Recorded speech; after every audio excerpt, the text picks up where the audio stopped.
Welcome to L.S.D, Life Song and Death podcast, where I, Kaylee Smith, talk to folks about the most psychedelic trip called the human existence.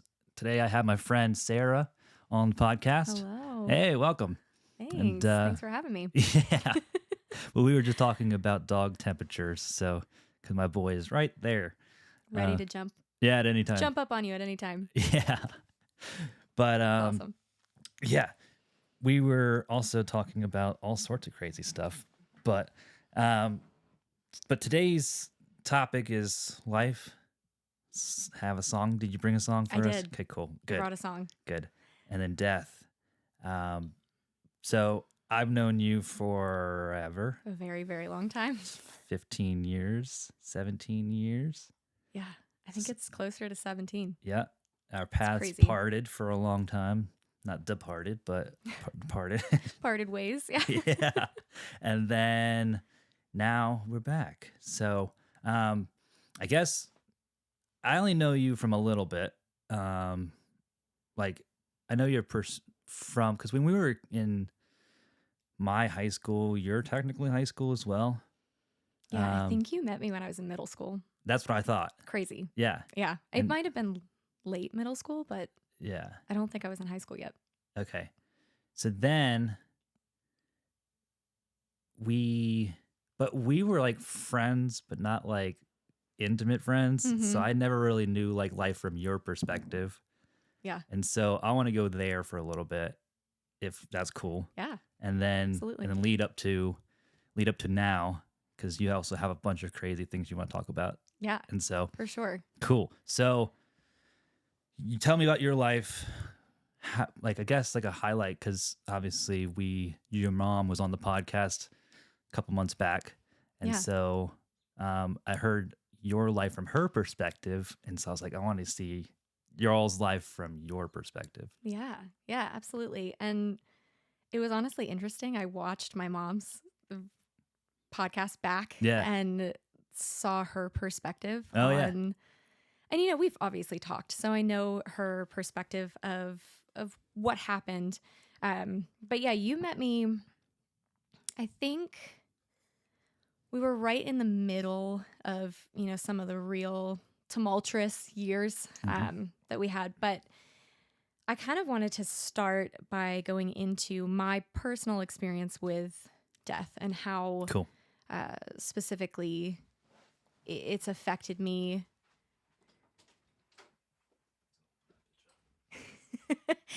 How it's affected me in a really profound way. Honestly, obviously, in several negative ways, but a lot of really profound ways how it's shaped the way that I look at life. But you kind of have to give the backstory in order to get there. So I grew up in a house that was split between Christianity, and then my dad was a professing atheist. I think he saw the value in church, because I think it was the idea that we'd at least have some good moral compass there, but I don't know if there was much for him past that. So we grew up, normal during the week. We'd get up on a Sunday. My mom would take us to church. My dad would stay home. And Was that weird for you? so weird. Okay. It was, there were so many questions. Now, we would ask my mom questions, and she was a really open book about it. So there was never a moment where I didn't understand what was going on. They were very candid, which I think, at least for me, was extremely helpful, because there wasn't as much confusion as to why things were the way they were. But I definitely have conversations with my dad where I believe in God. He didn't. I remember being like 8 and just being like, well, where do you think people go? And he didn't really have an answer for me, but he was okay with us going, because he's like, well, at least you'll learn to be respectful, or, kind of, it will make you into a good citizen type idea. Give you a moral scaffolding. Yeah. Yeah. Yeah. And so was definitely weird to have those conversations, especially growing up. I grew up in a really small town where everybody else's families were kind of more quote unquote normal in the sense that everybody else had two parents at church. And, okay. and there's not a lot of keeping secrets in a small town. Oh, no. So everybody knows what's going on. And it's sort of that thing where nobody really knows what to ask. No one knows what to talk about. So it's just kind of not talked about at all. So, I went through a time, I was very much a daddy's girl when I was a kid. More so just my personality is, I was really into sports. I was kind of his shadow in a lot of ways. I was just, if he was going to go out and do something, I was just going to be right behind him. And there were a lot of ways where he was, everything had to kind of be perfect in order for you to have any attention. So there were times where, as a person, I actually heard you talking with my mom about the Enneagram. Oh, yeah. And how you're a 7? 7. Is that right? So I'm very much a 3, which is the achiever, performer. So, and there were moments for me where my dad's standards, they were so high. I mean, he was dealing with possibly, since I've talked to therapists and people since, my childhood, they have talked about how it seems like from stories that he was either undiagnosed bipolar, maybe multiple personality disorder, something similar to that, where he could be really great on some days and then it could completely change in a second. And the standard was always extremely high. So for a little daddy's girl who wanted dad's attention, it was just this ingrained in my head of, well, I can perform, I can achieve. Yep. Like, I'm just going to be the best at anything I try. And that's just how I'm going to get attention. That's how I kind of gauge my value in a way. I know I stand where I stand with my dad if I've gotten more than 5 minutes of attention that day, Were you that way? Were you that way with your mom? No, Okay. not at all. So my mom is kind of the exact opposite, where truly, I love that you had her on here because my mom is a superhero in all kinds of aspects. But one of the main things was she was just always like, you could do anything. Like I never had this moment of, I don't know, being stressed to start something new, or because she was just right there. And it wasn't like she was just puffing me up for no reason. It was just like, let's talk about all the things that you have and how you're going to approach that problem and how you can absolutely solve that. And that was just the way that she always framed life. So, I mean, even at a small things where she'd like hand me a vacuum cleaner and she'd be like, take it apart, put it back together, see if you can do it. And I'd be like, okay. Damn. And it was anything. She had this I remember this antique music box that's like kind of a priceless family item. And I was just so interested in how it worked. And she was like, take it apart, see if you can figure it out. Just make sure you're able to put it back together. And it was just this constant, for her, the theme was always, you can do anything. And it was backed up with something. It wasn't just like, yeah, but you're my mom. That's what you have to say. Yeah. So the balance of the two was entirely different. My relationship with both was kind of night and day in that way. So with you having both of those, would you think that your personality was more nature or nurture? That's a really good question. I will say that I think the way that I view life now, and even the positive that I've gleaned out of certain situations, I think there were key moments in my childhood that were actually pretty traumatic that shaped me. And I can kind of think that's how we are as kids. I feel like the things that implant themselves on us are, unfortunately, a lot of times the traumatic of specifically what was going on in the moment and how that made you feel, and then the resulting lens that you had as you moved forward from there. And so I think a lot of my performance came a little from nature and not as much nurture, because I just needed to. I was Other way in around. survival mode of. More nurture than nature. Right, except I would assume, what you mean by that is that, Nature out of the box. yes, Yeah. what my mom nurtured in me versus what was survival for Okay. me, what was nature. That's kind of what I'm looking Okay, at. so That. Would you're you saying define that differently? Yeah. So I would think that. So you're saying that by you being a 3, Mm-hmm. the high achiever, wasn't because your dad was a high standards guy. He was. That was just more naturally in you, and then you also happened to have a Got dad. it. Okay, so you're coming from what's naturally in you versus what Yeah. was Okay. Yeah. Yeah. So I'm thinking of natural as in survival Oh, okay. versus Gotcha. my mom nurtured a lot of things in me, but what I ended up actually moving into what kind of came out of survival mode Okay, of yeah. what had to come naturally because of my circumstances in that way. So yes, to your point, I think it was more from my dad's point of view what was nurtured Okay. into me specifically because of just the extremely high standards. Yeah.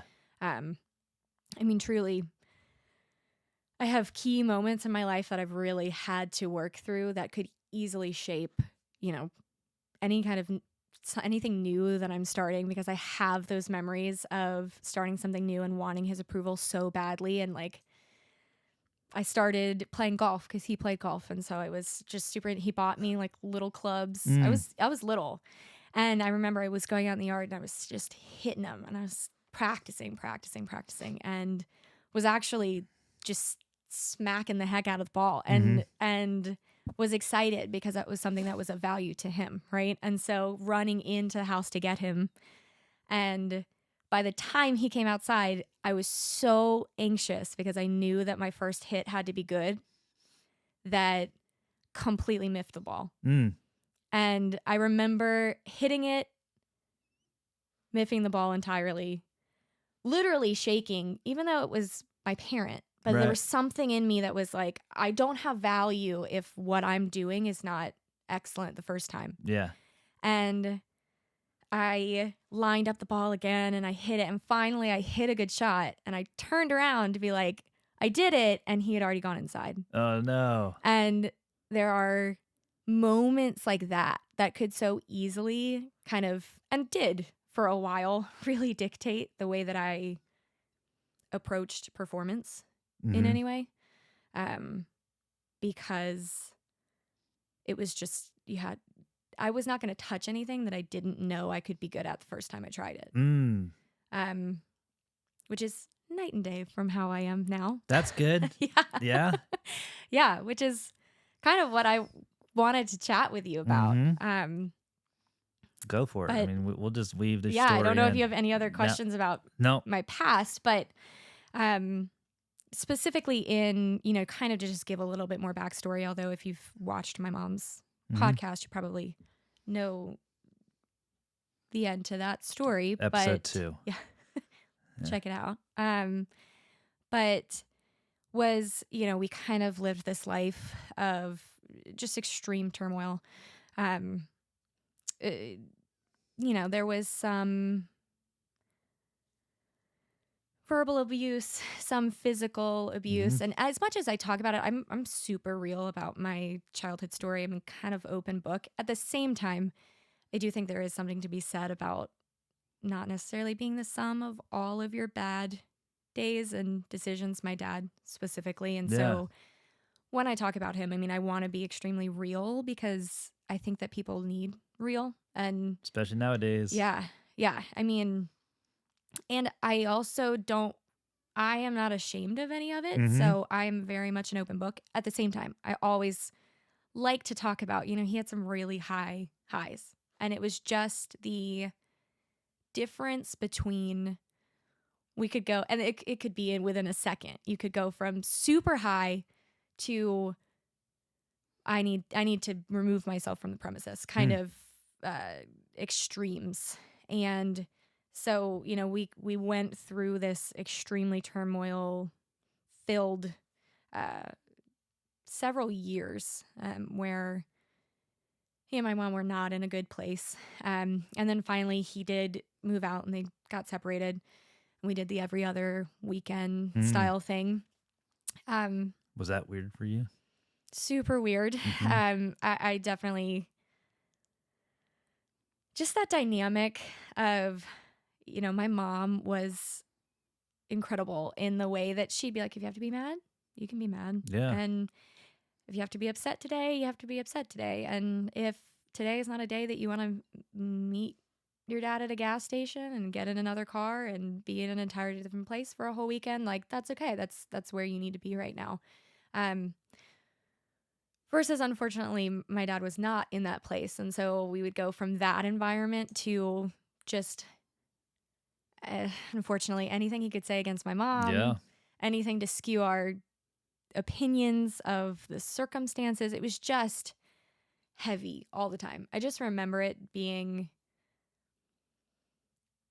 sitting in the car with him, just feeling like, are we ever going to move past this? Like, are we ever going to get to a place where this doesn't feel normal? It just feels like you're just wading through all of this kind of anxiety and stress, and also kind of depression in not being able to have any kind of consistency. Just because what age were you at that point? I think when we started doing the every other weekend, I was 12. Okay. 11 or 12.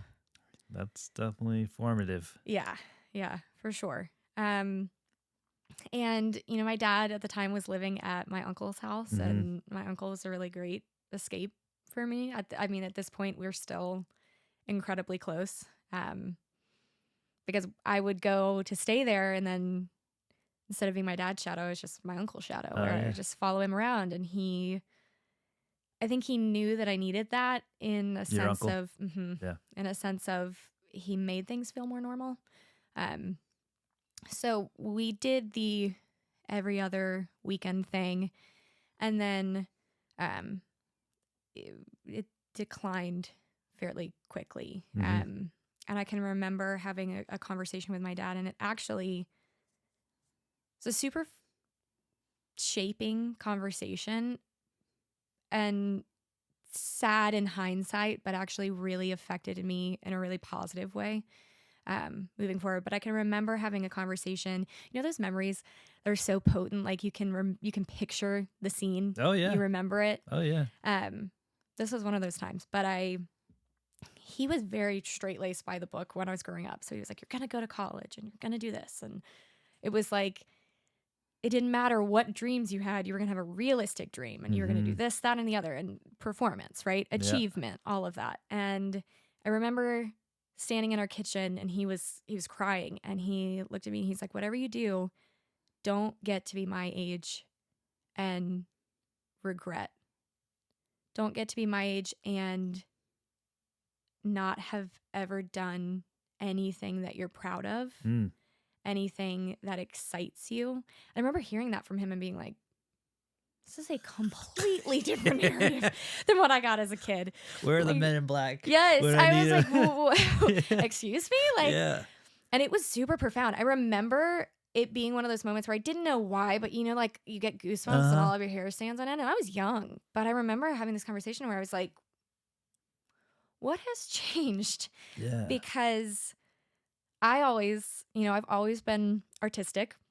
I always wanted to do something with the arts. And that was, when I was a kid, definitely not seen as something you could make a living off of, or anything that you should be doing. Like, I was not entertained. It was like, you're going to do something academic and you're going to have something to show for your college. And it was just very kind of, you were in the box and that was what you were going to do. And so him having that conversation with me, I was like, what has changed? And it did turn out that he was dealing with an extreme amount of depression. And later, it was probably, I would want to say maybe 3 or 4 months later, he ended up committing suicide. And as far as that leaves so many questions, right? Yeah. There are so many unanswered whys. It also, in hindsight, you see some of those types of conversations. And As like a foreshadowing. Oh, okay. yes, yeah, you see, like, looking back, you can see it Mm-hmm. I knew that he was depressed. I Yeah. knew that he wasn't happy with where he was at that time. I did not know it was that extreme by any means. Obviously, if you know, then you would do something about it, Oh right? yeah. But Or at least try. right, or try. Yeah. Yeah, exactly. And also being 12, you have no idea, right? Like Yeah. you don't know what you're doing, Yeah. like, and Yeah. but looking back at that, right, after the fact, and that could be something that tears you up of, oh, I should have seen it coming, I should have, but really it was just so profound to me of like, I know why we had that conversation, and I want to fulfill that. I want to meet that ask of getting to a point where I am not a person that looks back with regret Mm-hmm. and understands truly what living is, not just being alive, but living fully. Yeah. And obviously at that time I didn't understand that at all, but it was like I had this much of it where I was like, I'm gonna take him up on that. Like, that was a really profound conversation where I realized that I wanted to be a person that was even just proud of myself, proud of my choices, proud of the person that I am and continue to be and continue to grow into being. I think that you also had the half foundation there with your mom saying, Yeah. "Hey, just go after it." Yeah. Yeah. So Just do it. when he said it, that's like the key to life for you, and it opened up for you. Yeah. And you're absolutely. like, okay, kind of ironic. He gave you the key to life. Right. Yeah. In that statement. Yeah. Right. And again, I tell that story, and a lot of people just immediately get so like, oh, it's awful. Like, that's probably a moment where he was really struggling. I'm like, it was, but he gave me a real gift. Mm-hmm. It was a conversation where it was almost this releasing from everything he had instilled in me up until that point. Right. Yeah. It was like, it was a moment for him to be like, I realize that I have not done this well, and I need to give you permission to do otherwise in his own way, right? Because I don't think any of us really know how to do. I think especially in his mindset and where he was, that was the best that he could do. Yeah, totally. So yeah, I kind of what I wanted to chat with you about, and I'm really interested to hear what you think of this and your side of things. But it was extremely interesting that you asked me to be on the podcast when you did, because I had kind of several key moments in the weeks leading up to you asking me to be on this podcast that kind of led towards, I don't know if you want to call it, a sort of collection of thoughts that had been growing inside of me. And it was like a repetitive theme. Like I sat down and had a conversation with one of my girlfriends at a restaurant, and it just started coming out of me. And she was like, oh my gosh, this is exactly what I needed right now. And I was like, where is this coming from? You know what I mean? Have you ever had that where it's just like coming out of you and you realize this is something that's intrinsically a part of me? It just has happened in such small increments as I've gone on that I don't even realize that, like, that's like a foundational thing inside of me. But it happened so small as we went along that I didn't realize it until now. I'm speaking from a place where I exercise it in my life all the time. Yeah. And I didn't know. And yeah, I'm an adventurer. That's just naturally who I am. Well, you're 7, so that makes sense. Yeah. And so like just growing up, I've always been the one jumping off things, Mhm. going to the deepest part of the pool. I feel like I remember Going- this. I feel you like being definitely- 12 and feeling a little scared that you were Yeah. going to hurt yourself. Yeah, or I didn't something. care. And so, and then when I got into an adult life, had all of my 20s just trying out business after different business, after different business, after different business, Yeah. because I was trying to do the logical thing. Meanwhile, wanting to really go after just my own thing. Mm-hmm. And so, but as an adult in a semi-formed brain, because that was Yeah. I started at like 19. Yeah. I started at 19, and my head still had 6 years to go until my brain solidified, which that's a whole nother world to talk about. Yeah. But because it was weird. Okay, we'll just talk about it for a quick second. Yeah. Like the way I describe it is probably about a month after I turned 25. So probably no. Okay, we'll say 2 months because birthday's in November. So January right after, like we do. Like I always like to do like New Year's things. Mhm.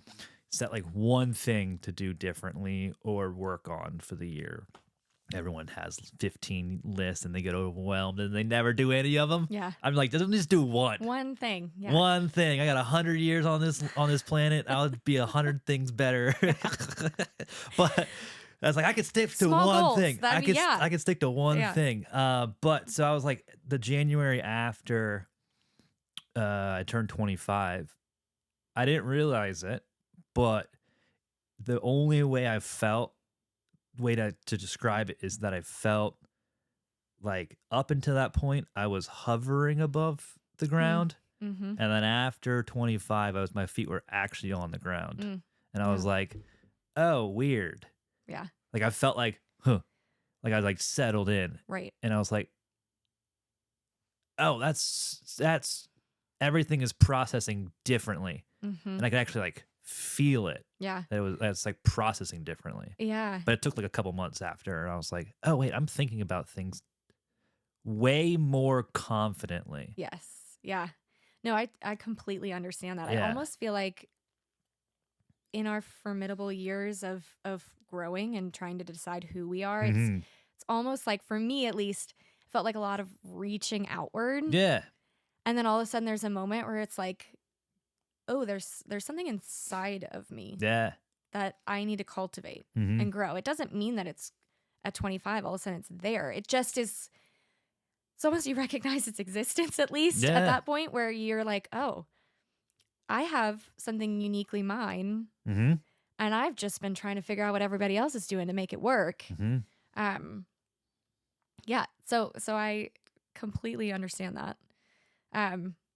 So I have been, and it actually ties really well into this subject that Mhm. has been, which we had talked about a little bit. We texted back and forth, but specifically about chasing down curiosity. Yes.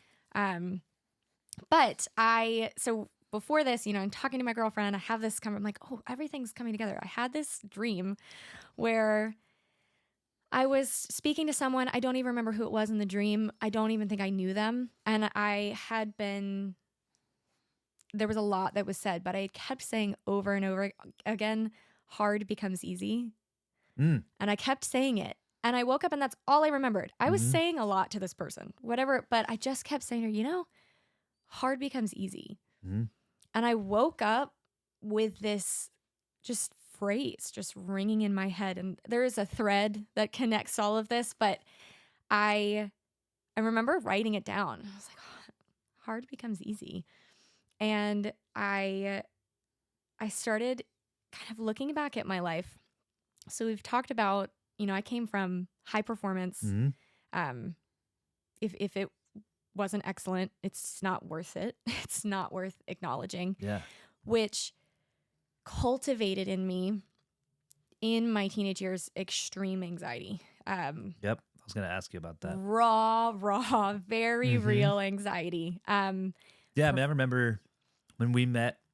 It might have been a little bit later, obviously after we started having conversations, whatever.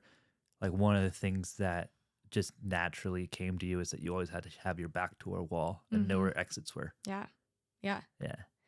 And that comes from a lot of things, right? Yeah. That comes from anxiety. That comes from being in really volatile situations Mhm. that where I needed to physically remove myself Yep. from rooms. But yeah, that was my constant. I didn't realize that I was at a constant high frequency, just Mhm.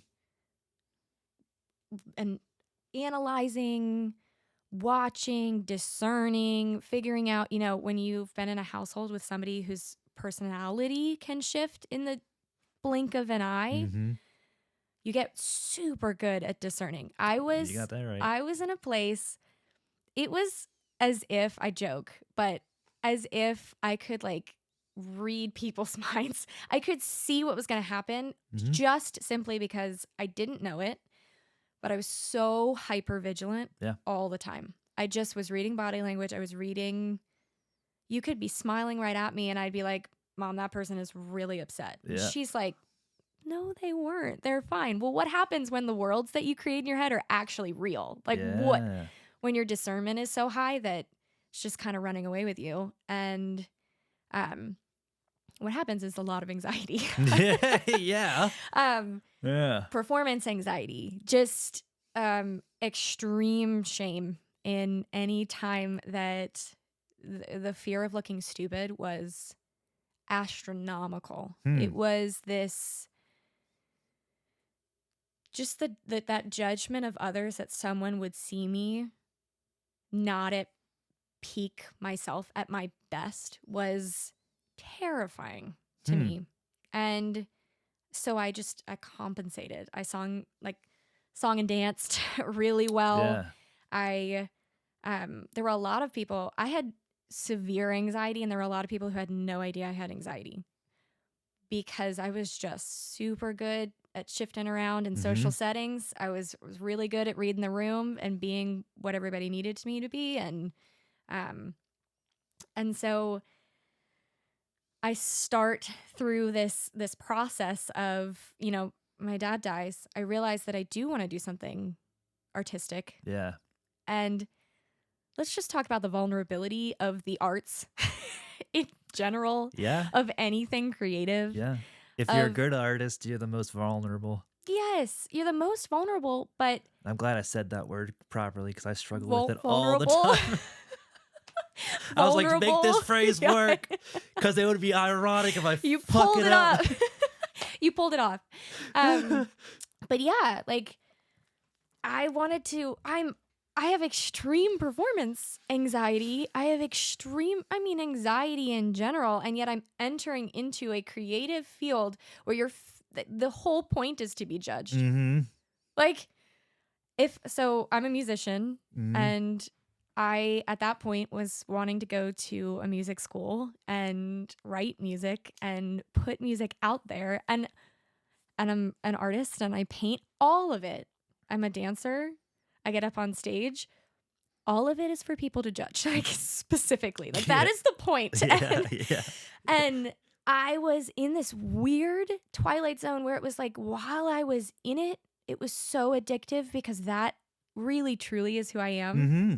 And after the fact, it was awful because I then had to stand behind whatever art I had done. Yeah. Right? I all of a sudden had to be like, yeah, this is good. I don't know. Right? And so we're mixing all of this together, right? And I am not in a place where I'm free to chase any kind of curiosity because fear of being stupid or looking stupid is stopping me at every turn, right? So I have all of this creativity, and that can be a whole nother topic of conversation, but we got plenty of time. Physically shut up in my body where I just felt like it has to get out. It's the most alive that I feel when I am being an artist in some type of form. Yep. It is addictive when you're in a place where you're actually connecting with the artist inside of you. I mean, the only thing I truly, at that point, music specifically for me, I mean, it was like a friendship relationship with sound. It was the most intimate, when you can play music and it's just all around you, and that it's so addictive, right? And then, so it'd be like, again, we're experiencing really high highs and then really low lows where I was like, Sounds familiar. yeah, now I have to do something about it. Mm-hmm. I've practiced this. Let's say, I was a dancer for years. I practiced this dance. Now I have to get up and perform it. And that's the whole point. Yeah. And now I have to get up and know that I could fall on my face. I could trip. Yep. Been there, done it. Gravity's real. Yeah. Yeah. Or I could get up and sing. And I am really sad to say that I don't have perfect pitch. So I could easily make a mistake. I remember when you had surgery and you had to use a whiteboard. Time. Mm-hmm. How did that affect you in your perfectionism? Oh my gosh, my brain was exploding. So to give some backstory of that, Yeah. I lost my voice for, oh my gosh, it was almost a solid month, where my whole identity at that point, because now I'm just wrapping myself up in any kind of performance because that's the only way I know how to get value, Yep. right? Is to be a performer. So my entire value is in performance. And I strained my left vocal cord and was basically told I didn't fully have to get surgery. Okay. And they actually told me, they were like, don't sing, speak, or anything for it. What started out at 2 months. They're doing the whole camera down the throat situation. And they're like, just kidding, do 2 more. So it was a full, basically month. I think it was like 3.5 weeks. Were you awake when they did that? Yes. Oh boy. Oh, because they only went down to here. Yeah. Okay. They only go down to there, but it's still awful. Yeah. Okay. I don't wish that on anybody. But because I had a stomach scope, but they put me out. Oof. Yeah. Yeah. I I wish. loved it. If I could get, it was quite the experience. Dude, if I could get put out, maybe I understand why Michael Jackson did it. Yeah. Because, dude, he had a lot of other problems, but yeah, he kind of stacked his problems on top of each other. But yeah. But they were like, all right, count back from 4. Mm-hmm. I was like, all right, 4, 3, 2. And I woke up in another room. Here's a glass of water, and I was like, what? I just teleported. Yeah.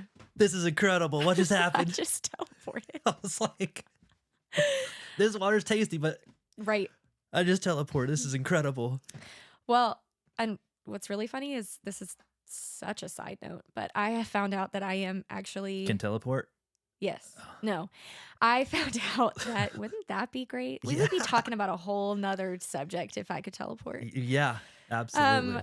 But I have a very high tolerance to whatever they give you to Anesthesia? knock you out. Yep. Mm-hmm. Okay. And so it doesn't really work. Nice. So I realized that I had to have emergency surgery to get my wisdom teeth out that I wasn't supposed to have out, and they found that out really quick because that was not my experience of going out and teleporting. That was not the experience I had. Count back from 4. Yeah. 4, 3, 2, 1. -1. Yes. -2. I was literally 3. like, "Hi, I'm still here," and they're like, "Ah." And they're talking to me really softly as if I'm supposed to be really loopy. And I'm like, no, I'm just fully here. And oh, God. Yeah. And they're like, okay, well, we're going to go get some more. And they did like laughing gas and all kinds of other stuff till it finally happened for me. Anyways, that's a long story. But giant wooden hammer. Yeah, exactly. They were like, and you could tell they were trying to be kind, but like the looks of confusion on their faces, they were like, One lady was like, I've given you enough to take out a horse. Like, yikes. You should be done. And I was like, here I am. Still but, here. Yeah. So anyways, I don't teleport when I am under anesthesia. But what were we talking about? You're talking about performances. Yes. And dancing and potentially falling. Yes. Mm-hmm. And where am I at? Oh, and you were talking about my vocal cords. Mm-hmm. And so... yeah, so I'm in this I'm just all wrapped up in it. Now it's like I'm full gung ho. I'm going to have this music career. And then they tell me that I can't speak. And I had to write on a whiteboard and I was so frustrated. And then what was even worse, honestly, the whiteboard sucked. But what was way worse was the rehab after. I actually had to go to speech therapy. And they taught me how to speak in a higher octave. So when She actually sounded like this. yeah, no, I sounded just like kidding. a man as a kid. I mean, honestly, that was like one of the first things. I sat down with a lady and she's like, are you always this gravelly? Like, I just was always down here and I was just always talking in a really gravelly voice, apparently. And she was like, I hope there's memes of you and Theranos company. Your blonde hair, your black. Internet, Oh my please make it gosh. happen. She hasn't reincarnated.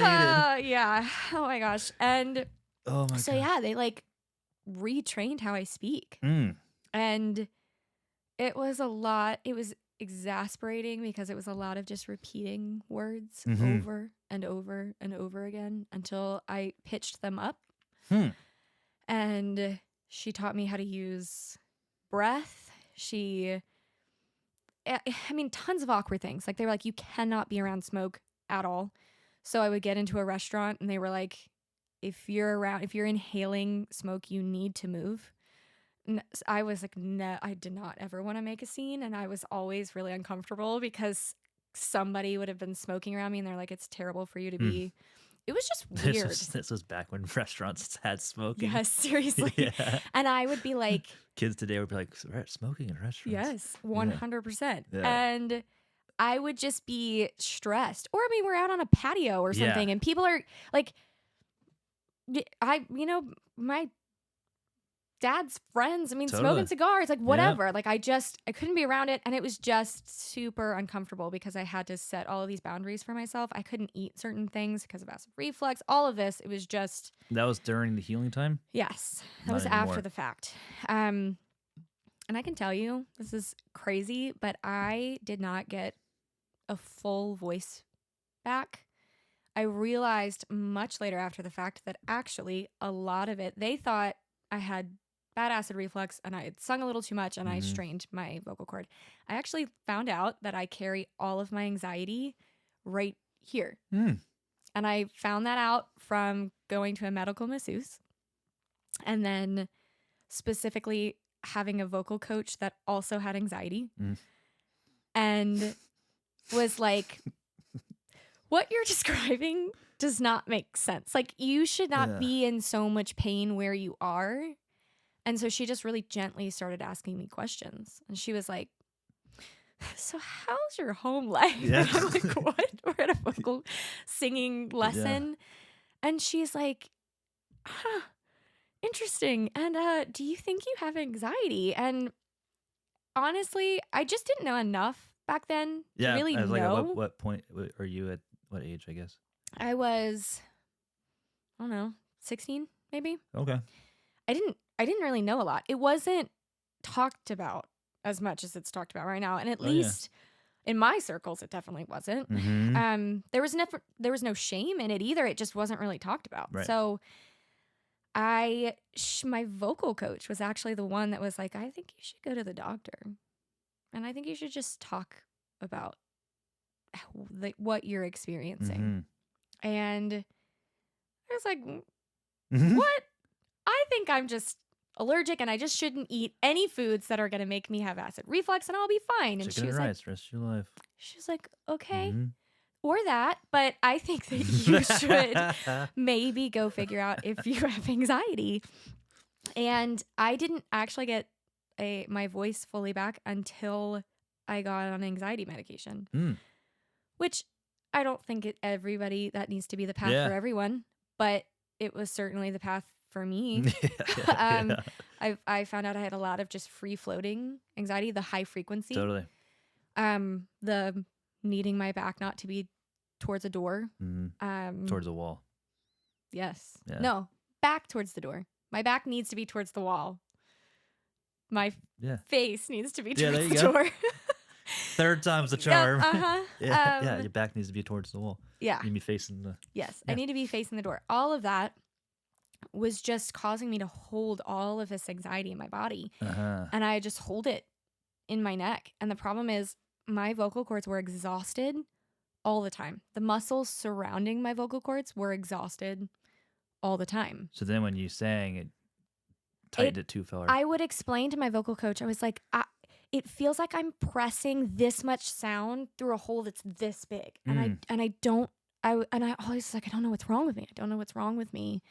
And when you're striving for excellence in everything, Yep. and you feel like you get on a stage and everybody's now it's accepted that you're going to do music, right? So now everybody's pushing you to do music everywhere. And me, not you, me. So people are talking to me about performing in different places, right? And I'm in this spot of feeling like I walked onto a stage with my hands tied behind my back every single time. Like, where everybody else had tools and tricks and that I should have had, and yet I would get up on stage and I'd have no voice. It would be gone. Mm-hmm. But little did I know that the performance anxiety was all settling into the muscles around my vocal cords, and my vocal cords were exhausted. Mm-hmm. And that's also why I had so much gravel in my voice all the time, is because my voice was tired. I mean, truly, I was carrying so much anxiety. So I'm kind of working through this, right? And I remember super key moments of where this idea of chasing curiosity, and I didn't even really know what kind of the fear of looking stupid or that shame trigger. I didn't really know anything about that, but I'm a Christian, and That was, hold on, before that, when you say you didn't know, so that was just like embedded subconsciously. Yeah. Okay. Yeah. So I didn't know, to reiterate, I didn't know specifically about being resilient to shame. I'll say it that gotcha. way. Okay. I didn't know about pressing through the fear of being stupid. Got it. All I knew was that I just needed to be excellent. Got it. Everywhere I was. And of course, everyone gets nervous before they perform. Yeah. That's normal, right? Yes. But I'm a Christian, and I have had so many just conversations with God about specifically the trajectory of me wanting to be in this place where I wanted to perform, and I wanted that freedom, and I felt so caged. And I was like, it can't be that for the rest of my life I choose to do something that's both addicting and makes me miserable all the time. I was like, this cannot be the reality of the rest of my life. Absolutely. And I remember having those conversations and there are super key moments in my life where the Lord showed me how to be resilient to shame. And I didn't know that's what I was doing until looking back. So I remember I had this time where I had just recorded my album. I'd gotten back from music school in Texas. And Can people find that somewhere? Yes, they can find it on Spotify. I was Is it on Apple Music 17. as well? It is, yeah. Okay. It's on Apple Music and Spotify. And they might have some more music coming up. So That's awesome. Yeah. And a real full circle moment for me that I'll kind of get to. But I'll put the links in the descriptions for you guys. Make it easy. Yeah. Yeah, at least a 17-year-old me's album, because the other stuff isn't out yet. But hey, that's a Miley Cyrus out there. This is the climb. Yep, absolutely. There's definitely some of those. But so I had gone to music school. I had gone through that with extreme anxiety. I can imagine. Oh my gosh. And it was, so just to put it kind of in a shell, we were put in front of some pretty big producers, people on the board of the Grammys and things like that we were constantly supposed to perform for. And you can imagine the just absolute. Yeah. But I'm like, I love writing music. I love physically singing. So why am I truly torturing myself for the remainder of the time? It was like you're enjoying 10% of it and 90% of it feels like death. Interesting. And So I get home from that experience. I have this album. Then it's now I have to promote it. Yeah. I have to act like I think it's good. Yeah. Like, that is so scary. Like, the shame triggers of everybody's gonna think I'm stupid, or who does she think she is, or all of that, right? It's hitting me so hard. And I remember I had to make, like, truly, I think it was like a 15-second promo that was supposed to go on Instagram. 15 seconds. I was on like my 30th try, and I just decided it was enough. I was like, that's the best it's going to be. 30 tries later. And I remember I sent it to one of my friends, and actually had her laptop because she had Photoshop on there, and I was using it to create some kind of edit that I was going to put with this video on Instagram. And she had her cell phone hooked up to her laptop. Yep. And unfortunately, I saw a text exchange between her and somebody else about my video. And I remember it was like 30 tries in. It was the best that I was going to get, right? And there was no better than the 30th try.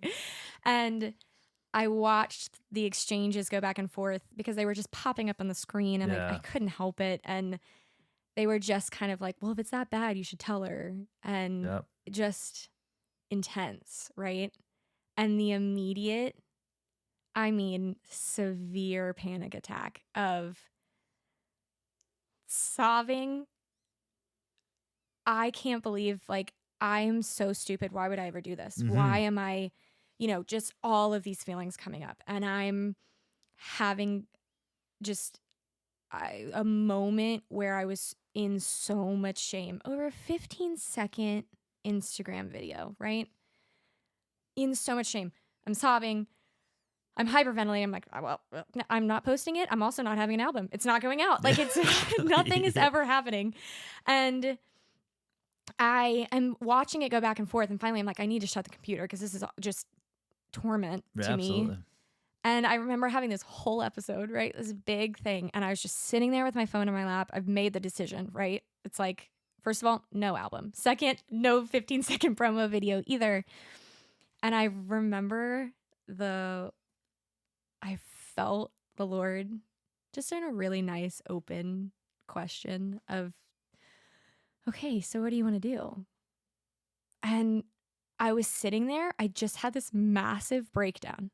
And I felt this thing inside of me, and I was like, I want to post it anyway. And I felt this thing come up inside of me that was like, not only, it's one thing to have the fear of being stupid. Yep. But it's a whole nother thing to know that probably at some point you are going to look stupid. Absolutely. And knowing in that moment that I was going to post it, already knowing that a few people thought the big, who does she think she is kind of vibe was happening. And I felt this thing inside of me, and I kind of felt this like, yeah, I do. Like, I'm going to post it anyway. And it was like, if anybody had watched this scene, it would have been like, this girl needs help, because I was breaking down one second, and the next second I was posting that thing. I was like, big smile on my face. I was like, I'm going to do it. And it was key moments in my life where I didn't know what I was doing, but resisting shame and literally just staring in the face of that accusation of, who do you think you are? Totally. Yep. And making the choice to just do it anyway. All of a sudden, that was what was addicting. It was all of a sudden, like, I would get in these moments where I was like, wow, I have a real potential to look crazy right now. Oh, yeah. And I think I'm okay with that. And all of a sudden, I turned around, and it was these tiny moments. It was a 12-second Instagram video. It was not a podcast. It was not an hour and a half long podcast. It was a 12-second Instagram video. Just a quick promo. It was tiny. But it was those individual moments where I created history with myself, where I was Yes. like, Yes. I can do this. Yeah. I can be resilient to that thing, that kind of shame monster that tries to come at you when you're trying anything new or you're chasing down any kind of curiosity that's there. And I watched it start happening more and more, where things that were really hard started to become easier Mm-hmm. and easier. And there were so many moments where I watched my good friends kind of diminish themselves in order to not risk vulnerability or looking stupid or the shame of we all have to look cool for some reason. Right. Like, and I watched them not take that extra step that they wanted to do or not go for that audition that they wanted to or and it's crippling.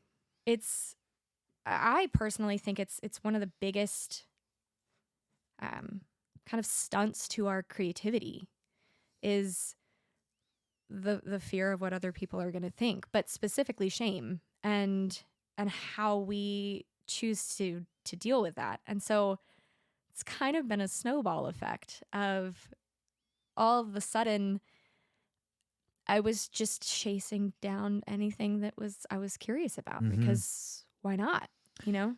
Yeah, Rick Rubin talks about cr- creating art specifically just for yourself, and the act of releasing it is not for the audience, but it's actually just for yourself to release it. Yeah. You create something and then you release it, and that completes the art for you. And so, and then you're on to the next piece of art Yeah. or creative thing that you're doing. Right. But you're not doing it for other people. You're doing it for yourself. And then that's going to bring out the best piece of art or work is because you're only doing it for yourself. And so then you're going into a place of, I don't care what they think. Now I'm going to do it exactly how I like it. And if it resonates with them, then it resonates with them. Right. And a lot of it, it's not going to resonate with people because it only resonates with me. Right. Yeah. Yeah. Yeah. Totally. But Well, the releasing is the completion of that artwork or that art piece. And what I mean, we say release, you know, we have like an album release, Yeah. but what a release that is. Do you know what I mean? Yeah. When that art comes out of you, and really, truly, if you're able to be that fearless of it was just for me, it wasn't for you. Totally. Man, that thing is like, wow, that was something that was all bottled up in there, and it's out, and it's shame free. It is what it needed to be in the moment of what I needed to create. Now, granted, I think there's something to be said about creating a profession there, which is difficult, right? You kind of have to blend making art for yourself, but also it is. I was about to say it is a consumer sport, but it is. It's Totally. There's at the same time, I have seen people be creative, but they were so kind of unrelatable that it was hard for others to then see their vision and actually get on board with it. Yep. And so that's kind of the thing that I would struggle with was if I want to make a career out of this, Yes. I need somebody to hear my song and resonate. Yes. Right? Yes. There's a little bit of that.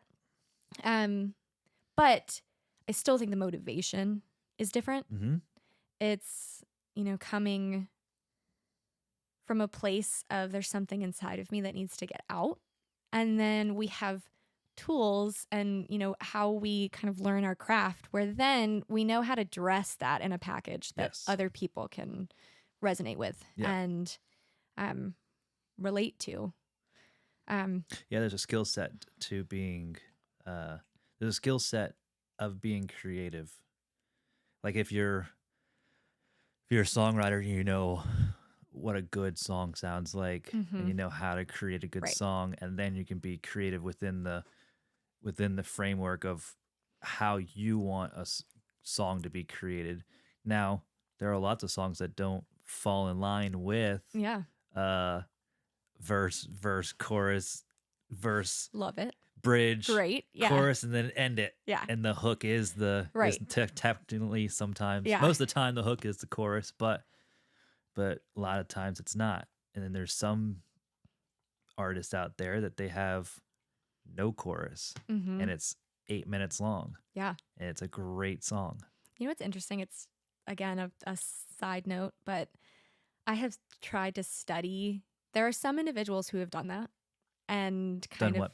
done that sort of 8-minute, Oh, the no chorus, Mhm.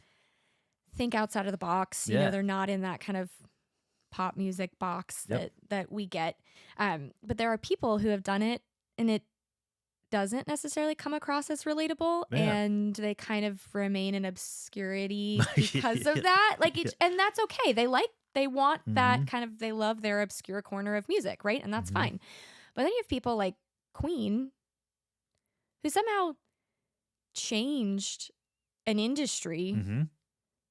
with some really weird music Oh, that yeah. was not normal for their day. And Yep. yet somehow they found the it factor that they were still relatable and people loved them. They just told people what they wanted to listen to instead of the people telling them and Yep. them kind of shaping that. And I think that's fascinating. I don't quite know the secret to that. I just, You gotta be out of your freaking mind. yeah, it's true.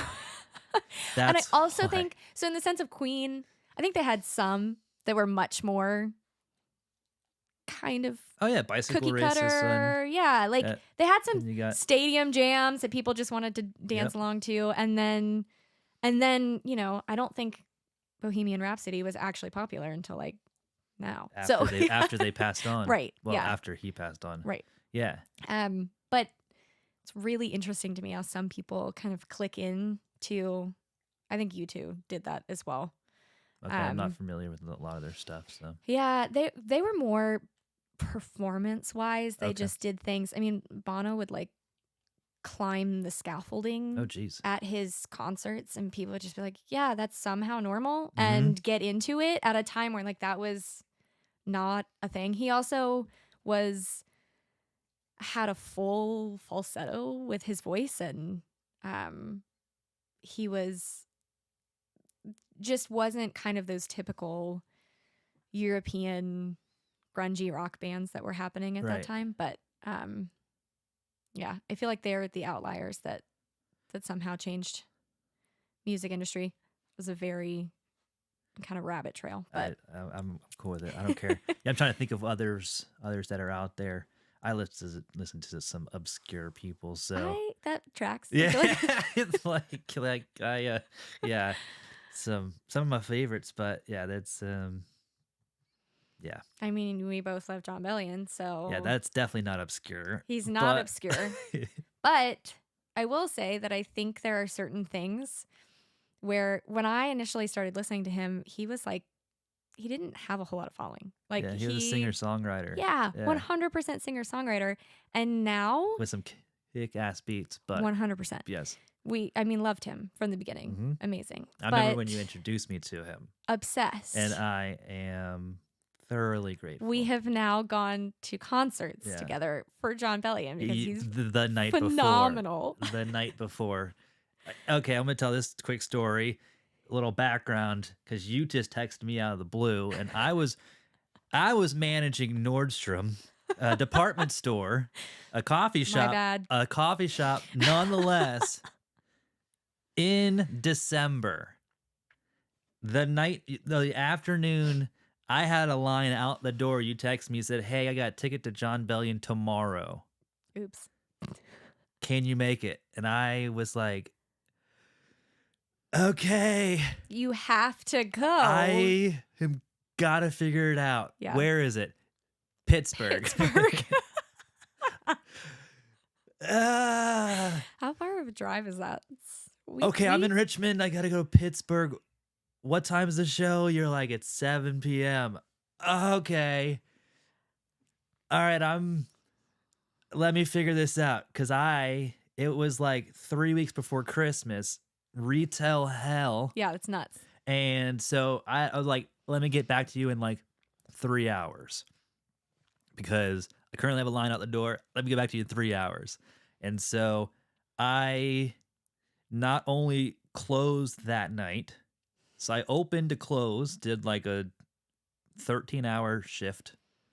I gave a full weekend off 2 weeks before Christmas to one of my employees who took my shift the next day. Oh my gosh. Because I'm supposed to be working every weekend until Christmas. Yeah. So I said, hey, can you work tomorrow? This is an emergency. This is the situation. My favorite music artist, tickets just became available. One of my friends texted me, say, I got to go tomorrow. I gave that person the rest of the night off because they were supposed to close. I'll close for you, and if you come in tomorrow for me, Mm-hmm. and then I'll take all your shifts, or I'll figure out next week for you. And But worth it. yeah. Yeah, so I closed, got out of there at like 11, went home, took an hour nap, got to like 3-hour nap. Mm-hmm. You guys got to my place at like 3 in the morning, and then we drove to I drove to Pittsburgh till you and your friends slept in the back seat like an 80s song. Some people will get that, but yeah, and then I had a fun time and then that was then turned around right after the concert and came and then, home. And then I drove back home. Yeah. For 4 out of the 6 hours. Because at the last 2, I was like, oh, I can't do this anymore. One of y'all take it. Phenomenal. Yeah. I've seen him. Yeah. Oh, the time when he came to Richmond, I was still am in my, I don't care what's going on in my life right now. I'm just going to go after the fun and experience it. And so I was smoking a lot of weed at that time. And so I did 2 bong hits in a porta potty 3 blocks away. Oh. Yeah. That's something. Oh, yeah. Yeah. They were big ones, too. Like, it was a waterfall bong made out of like whatever 16-ounce bottles of water, and so it was 2 full 16-ounce bottles of smoke. Wow. I was feeling the vibrations of the earth. Oh my gosh! And then you went? Oh yeah. So we stood in line when you guys showed up. I was like, oh no, I'm way too high for this right now. Because they don't know me like this. They don't know me. I was go to super church and go all this, and they don't know me smoking lots of weed. And I was like, oh yeah, I might hang out with you. I was leaning against the wall, waiting in line, because I was like, I'm literally feeling the earth vibrate. You were just on another level. Yeah, and that opening act was terrible because of it. I don't even know who they were. Unfortunately, it was. Were they actually terrible? Okay, so then me being high it was not made great. It even. I remember being shocked by that because I was just honestly, he has so much of my respect for just anything musical, and then I remember standing there being like, "What are we listening to right Okay, now?" good. Yeah, I remember it being absolute terrible, and then I was like, me being high made it even worse. Yeah, I was like, and then wasn't that the concert where he was super late? Was that the one? I don't know. I've gone to a bunch of his concerts because I love him. It might have been. I don't know. There was one where he was so late, and he had a legitimate reason, but it was we were just hanging out with a DJ that was just DJing for so long. Maybe you didn't realize that he was late, but he was very late. Got it. Yeah, I don't think he went on until like 10 p.m. Okay. It was crazy. Yeah, I was still wickedly high throughout that whole time. We were like, I think he was supposed to start at like 8 or something, and went on at 10. Yeah, no, I don't remember that portion of it. Yeah. But anyways, we love him. And he is not, obscure corner. But at the same time, there's so many things that he does in production that are now so many people. All of a sudden, these really mainstream artists, I'm like, John Bellion produced this. 100%. And then you listen to it. Yes. You look at the credits. There he is. Yeah. And it's specific sounds to him. It's a very specific him. And he does a lot of backing vocals as well, and you can hear him. And I was like, but so many artists now, and it's still in essence somehow you're creating a sound that now that's what people think they're supposed to sound like. Totally. Somehow you have kind of cornered the market on the it factor of whatever we're all kind of trying to chase in the moment. He does that really well. Yeah, he's definitely my top producer of all time. Like, yes. by far. And it makes me want to cry right now because it's like, one of those points that you were saying was like, remember the vivid moment of life that you have it's like locked in my brain.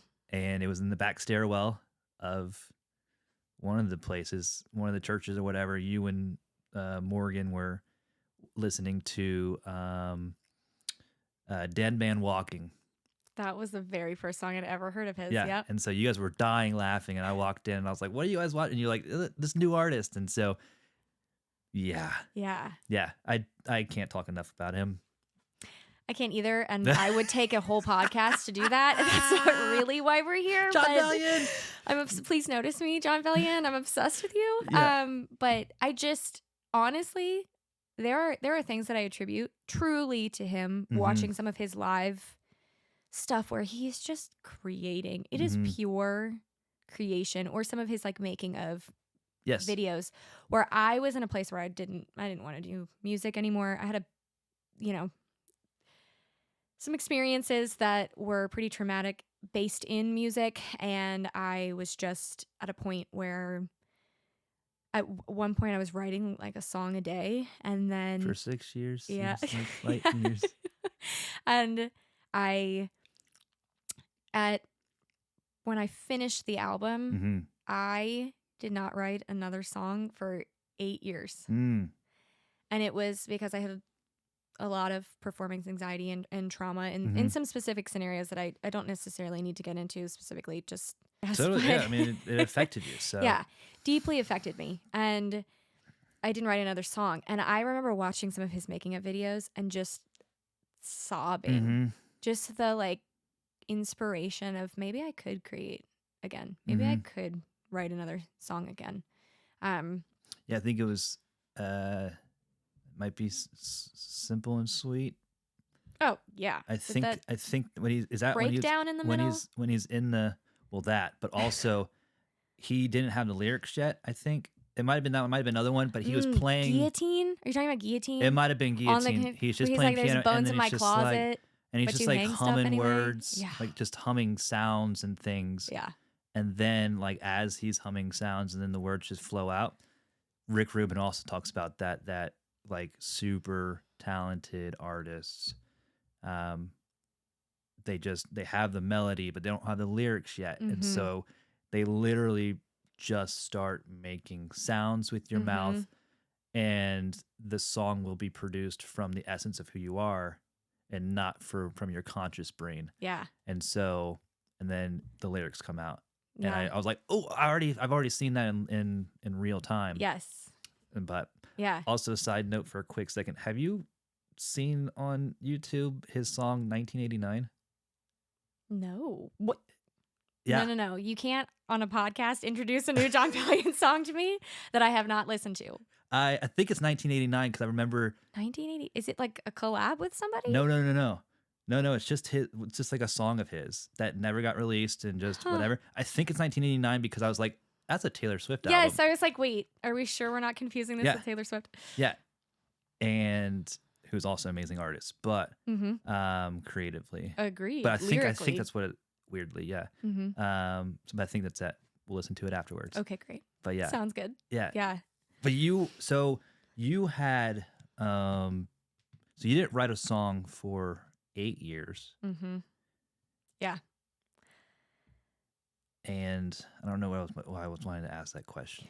It went out the window because I got to pee. So that'll do it to you. Yeah, I was like that thought went right out the window. Yeah, I'm definitely gonna go to the bathroom. Okay. Then you got to get up. And I was like, and thought went out the window. Because I've got to pee. I tried really hard with Benny. It didn't happen for me. Yeah. But yeah, he's plays hard to get. You want to get back up here though? You come back. Anyways, feels a lot better. Okay, good. I was holding it for like the last 10 minutes and I was like, oh, okay, I can't do the rest of this. It's okay. Because it's really hard to concentrate. Yeah, yeah. Yeah. Thoughts just start They leaving disappear. your brain. Like Yeah. my train of thought was going this way No, and that way. And you're I was like, oh no, this is not a good combo. Yeah. No, you're good. But So- yeah, I did not write a song for 8 years. Was there a question? Yeah. There. I don't remember the question. It went out the window. So, Okay. but you were saying, you were talking about how John was helped you Yeah. just get back in the creative flow. Yeah. And why was that? Well, Or how did that, like, his stuff? yeah. Well, I think that there was kind of recognition there of almost honestly a creative to another creative. Okay. I love the way that he's really not performing ever. He's a great performer. At the Mhm. same time, it's just coming out of him. Mhm. You can tell it's not really for other people. And I would watch that, and honestly, half of it is just the pressure of this is what you do to be good at something kind of would wash away. And at the same time, I was just super inspired. Like I'm watching his creative process and I'm like, I can do this. Like it was almost like this creativity inside of me that had been shut up and boxed in for a long time. Mhm. Due to just trauma, being attached, and anxiety being attached to the process of songwriting for me. Okay. So that was I was going to ask. So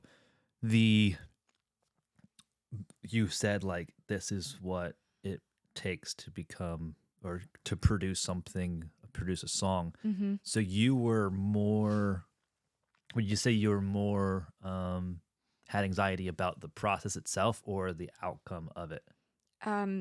Everything. Okay. All of the above. Got it. There was, this nagging when you haven't written a song for 8 years. I was at a point when I went to music school where it was great. I got a lot of, the people who were over me were like, songwriting is like breathing to you. You'll always write for the rest of your life. Like Mhm. that. This lyrically is where you shine. I don't have Beyonce's voice. Like lyrically is where I shine. And so that pressure. So then Oh, wow. you stop and then another year goes by and another year goes by Mhm. and another. And all of a sudden the pressure of what if it's just not in me anymore? Right. What if it's not there? What if I'm chasing a ghost and I disappoint everybody around me because they all are excited for new music from me? They're all expecting me to give them something. And then you fall back in the loop of your dad situation. 100%. Uh-huh. And then, of course, also the outcome. What if I make music that I don't even like? Oh. And then you have to stand behind Yikes. it? That's rough. Yeah. And I will say that my process of doing it in music school was quick. We were writing, producing, recording a song in a week. One song. One song in a week. Okay. But from conception. Right. So you better have your lyrics ready because you're about to go in a box. Like Mhm. like it's, you're moving so quickly. And I think to some degree that kind of last minute pressure does pull some things out of you. Totally. But For some people. yeah, People crumble. just clam Yeah. up. It Yeah. did pull some things out of me, but at the same time, I was like, I want to do something different, and I want to give myself the chance to write differently and sit on something and write 3 songs around one chorus until I find one verse that I like. And That's cool. Yeah. So I wasn't actually going to talk about this, but I feel like we're kind of headed there. And I If you find yourself lost in the woods, build a house. yeah. Yeah. I was lost now. Now I live here. Now I live here. Yeah. Yeah. So we're here now. Yeah. My current songwriting process. So I was talking about the fact that I might have new music coming up, and I'm working with a really good friend of mine that is a producer. And my songwriting process, I realized because I approached it over and over and over again the same way I had done it when I was in music school. Have you listened to Creative Act or I haven't. or read it? Mm-mm. I listened to it. The Creative Act? Yes, by Rick Rubin. I've been talking about Okay. it all day. Yeah. Well, But you should I will. send it to me. Yeah, I listen to books, so that's why I always No, do just whatever. yeah, absolutely. Send it I've to talked me if to it's it. an audiobook. But yeah, I've talked about it, probably a piece of it every podcast because it's I like love a that. piece of who I am. yeah. Yeah. But I'm also currently going through it right now. Yeah. But I start every year with the beginning portions of the year Cool. listening to that book. Yeah. No, I'd love that. I'm I'll send it to you. constantly listening to new things and because he, you know who Rick Rubin is? Mhm. Okay, good. I was like, yeah. I'm about to die. I do. I just have never Yeah. listened to or Yes. read that. Yeah, because he's a prolific producer, Mm-hmm. and so Yeah. but he's not even like musically trained. I love that. Yeah, Gives he's just a gives guru. hope He's to the just rest of us. he's not musically trained. Right. Like he can't even like really play an instrument. Mm-hmm. He doesn't really even know how to work boards or anything. He's just the weird I guy. actually didn't really know that about him, but Yeah, he doesn't really know anything about anything. He's more of a philosopher and gets the artists in their weird, mm-hmm. different headspace. Yeah. Because I just listened to it today. Like he was saying, like, getting through. It's like a getting through stopping points. Mhm. So like if you got like to a stopping point and you just can't creatively maybe change your environment. If you're used to singing in the with light on, sing in darkness. Mm-hmm. He's like, one artist I worked with couldn't get out of his creative stunt, and so he's decided to sing a song upside down. He was hanging upside down when he was singing the song. Yeah. And something changed, something different. Yeah. Yeah. I'm smiling because whenever I'm in, actually vocally, Mm-hmm. I've learned this from my vocal coach, and now my friends all know it and they like recognize it and laugh at me for it. But I, in a good natured way, but I bend in half if I'm trying to reach certain notes because for some reason it helps me find where in my soft palate, hard palate, I want to shoot my sound. And it's because I could not figure it out. It's sound that's in my break between my chest voice and my head voice. Yeah. And I just couldn't figure out. And she was the proponent who was always like, do something ridiculous. Mm-hmm. Like just get yourself out of it.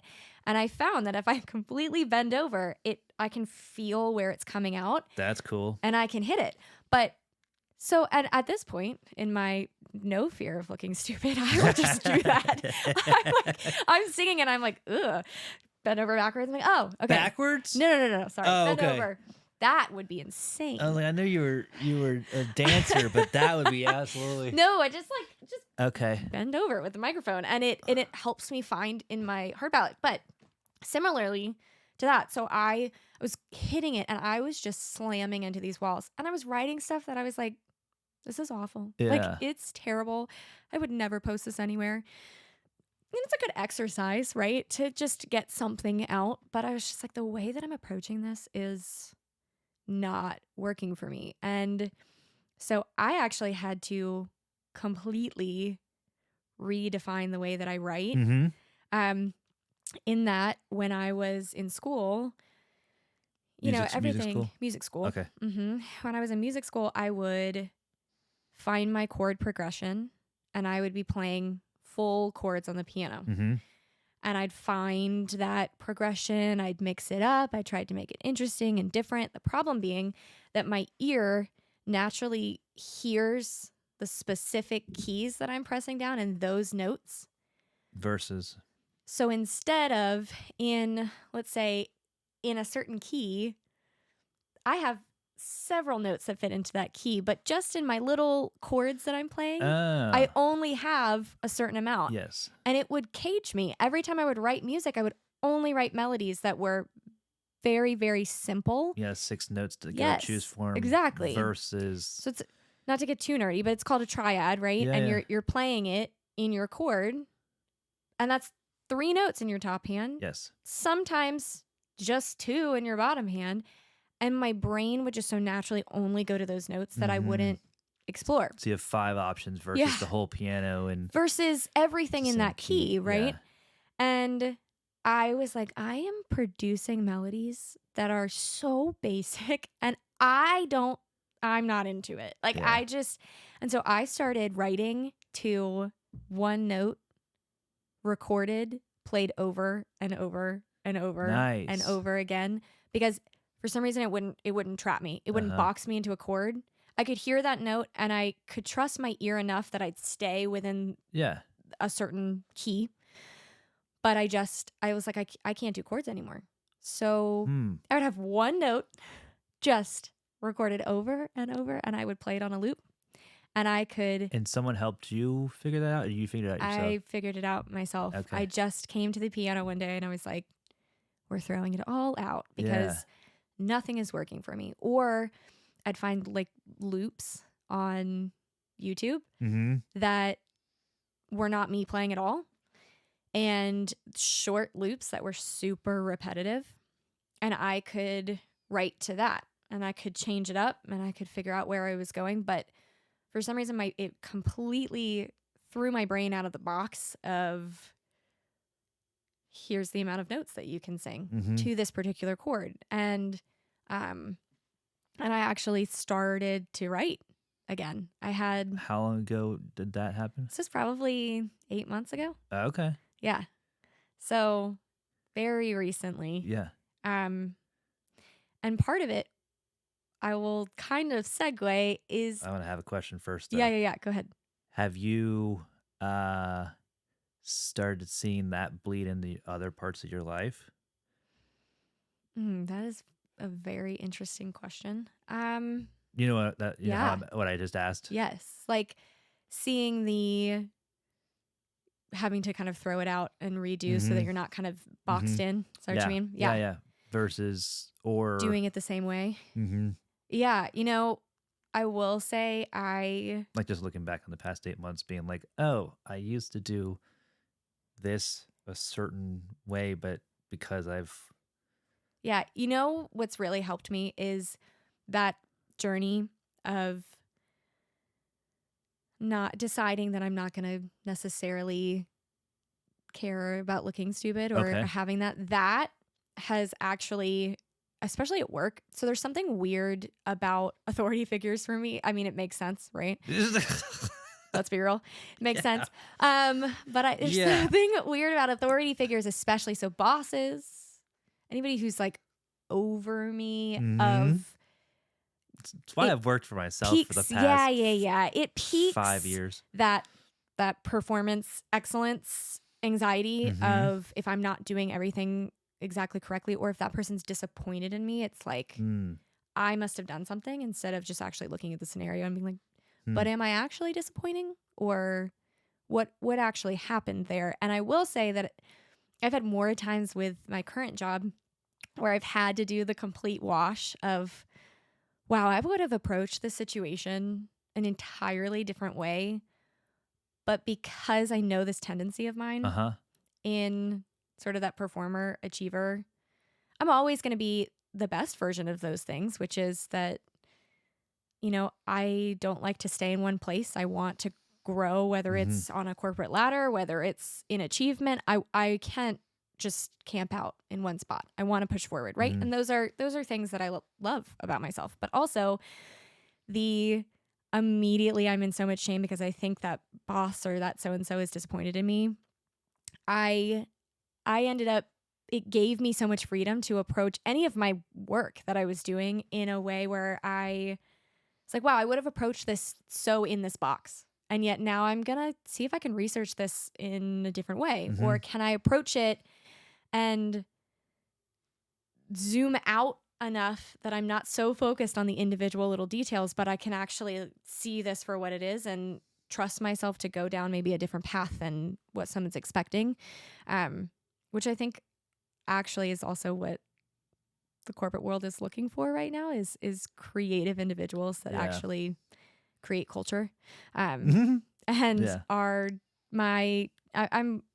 very grateful that I do work for a company that's talks about that all the time, where they're very much like, you are the head of your own zone, whether you're actually a lead in the company or you're not, or you're a manager, or and they talk about like you create your own environment. Just shoot it up the ladder, have an idea, present it. That's Let's how talk about Nordstrom it. was when I worked there for the 8 Yeah, years. and a lot of people from my company Loved it. came from Nordstrom. So Loved it. Yeah. yeah, Yeah, I loved working for them because I was like, oh, cool.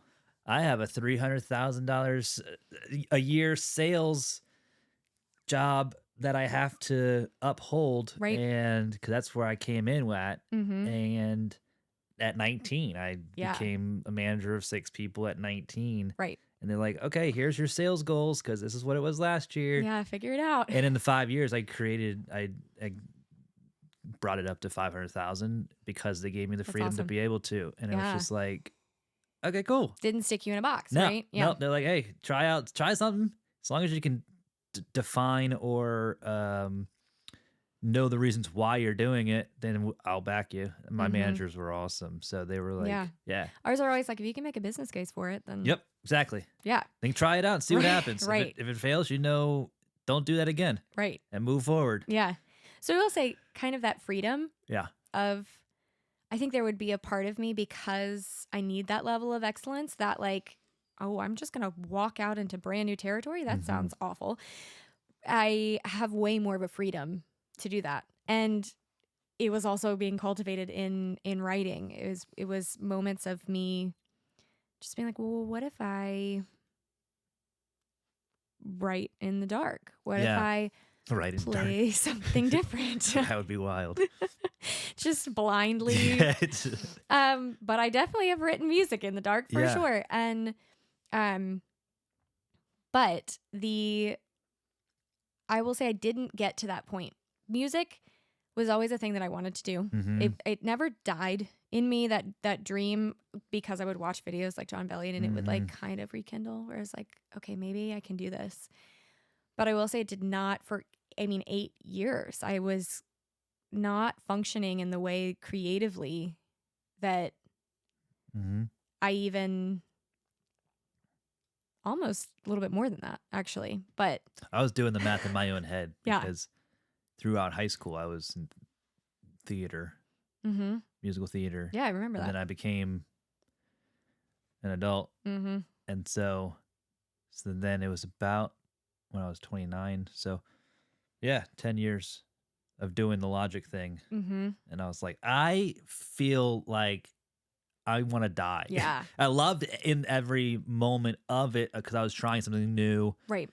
learning, It's and not then fulfilling. and then realizing, but I still had that thing that somewhere in this area, Yeah.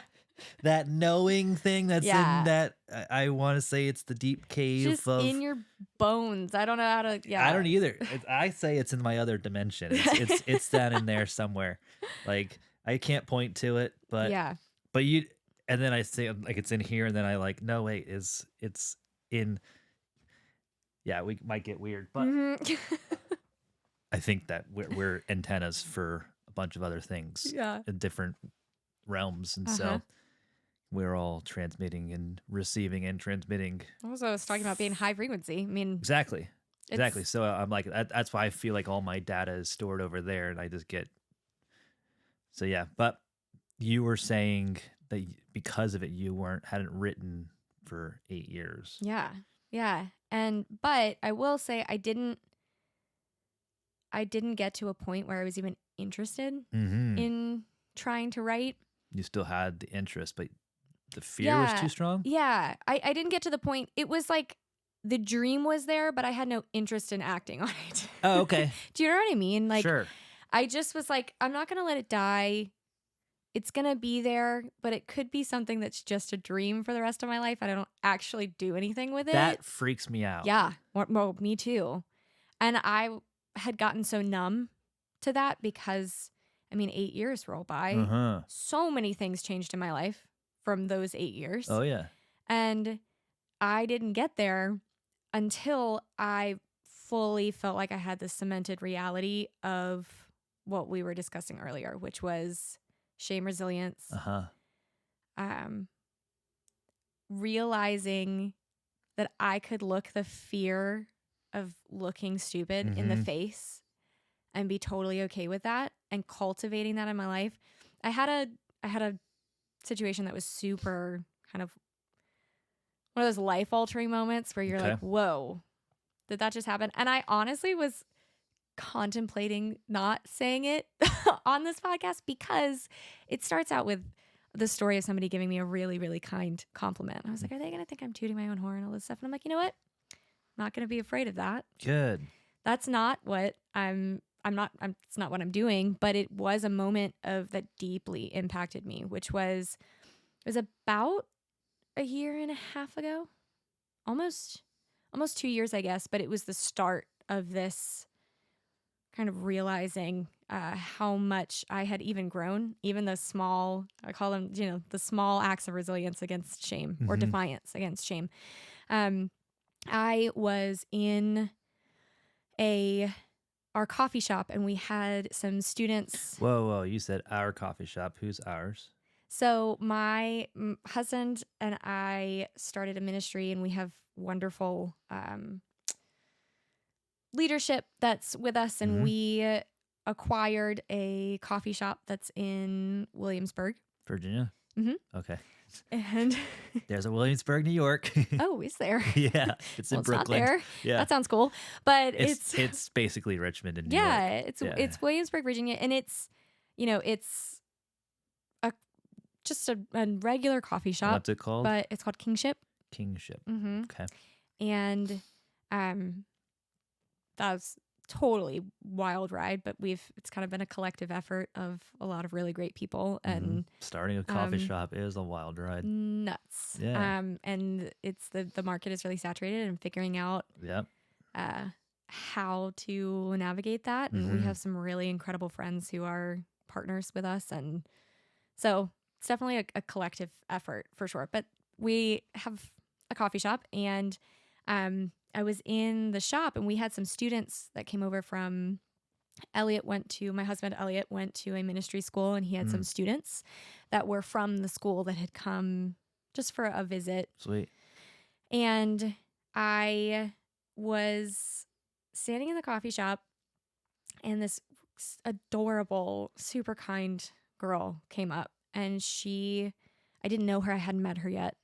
And she grabbed both of my hands, and she had like tears in her eyes. And she said, I've been watching you, and I've heard stories about you from your husband and from your friends. And she was crying, and she was like, I need to sit down and have a conversation with you about your courage and about I remember her, she had my hands, and she was like, I am in so much fear, and I want to walk out of it. I could literally cry just thinking about it. It was so deeply profound. And she's like, please talk to me about courage. And I remember it was like one of those moments where I'm like, I don't know her. I've never met her before. She's like, I've just been watching you. And it was kind of like all of the people just like stopped. Yeah. And I was sitting there, and I was like, I didn't know what to say to her, because honestly, I was like, did I fake it and then somehow make it? Like, it was a moment of, do I have courage? Am I in a place where I have been in so much fear and anxiety my whole life? And I literally was like, I didn't have words for her. I mean, she was super kind, and I ended up sitting down with her later and actually having a conversation specifically about this. But I didn't realize I had gotten to a place where anybody would have recognized me for courage. Yeah. And you were just doing one step at a time. One tiny act of resilience against shame over and over and over again, in the face of that, who do you think you are?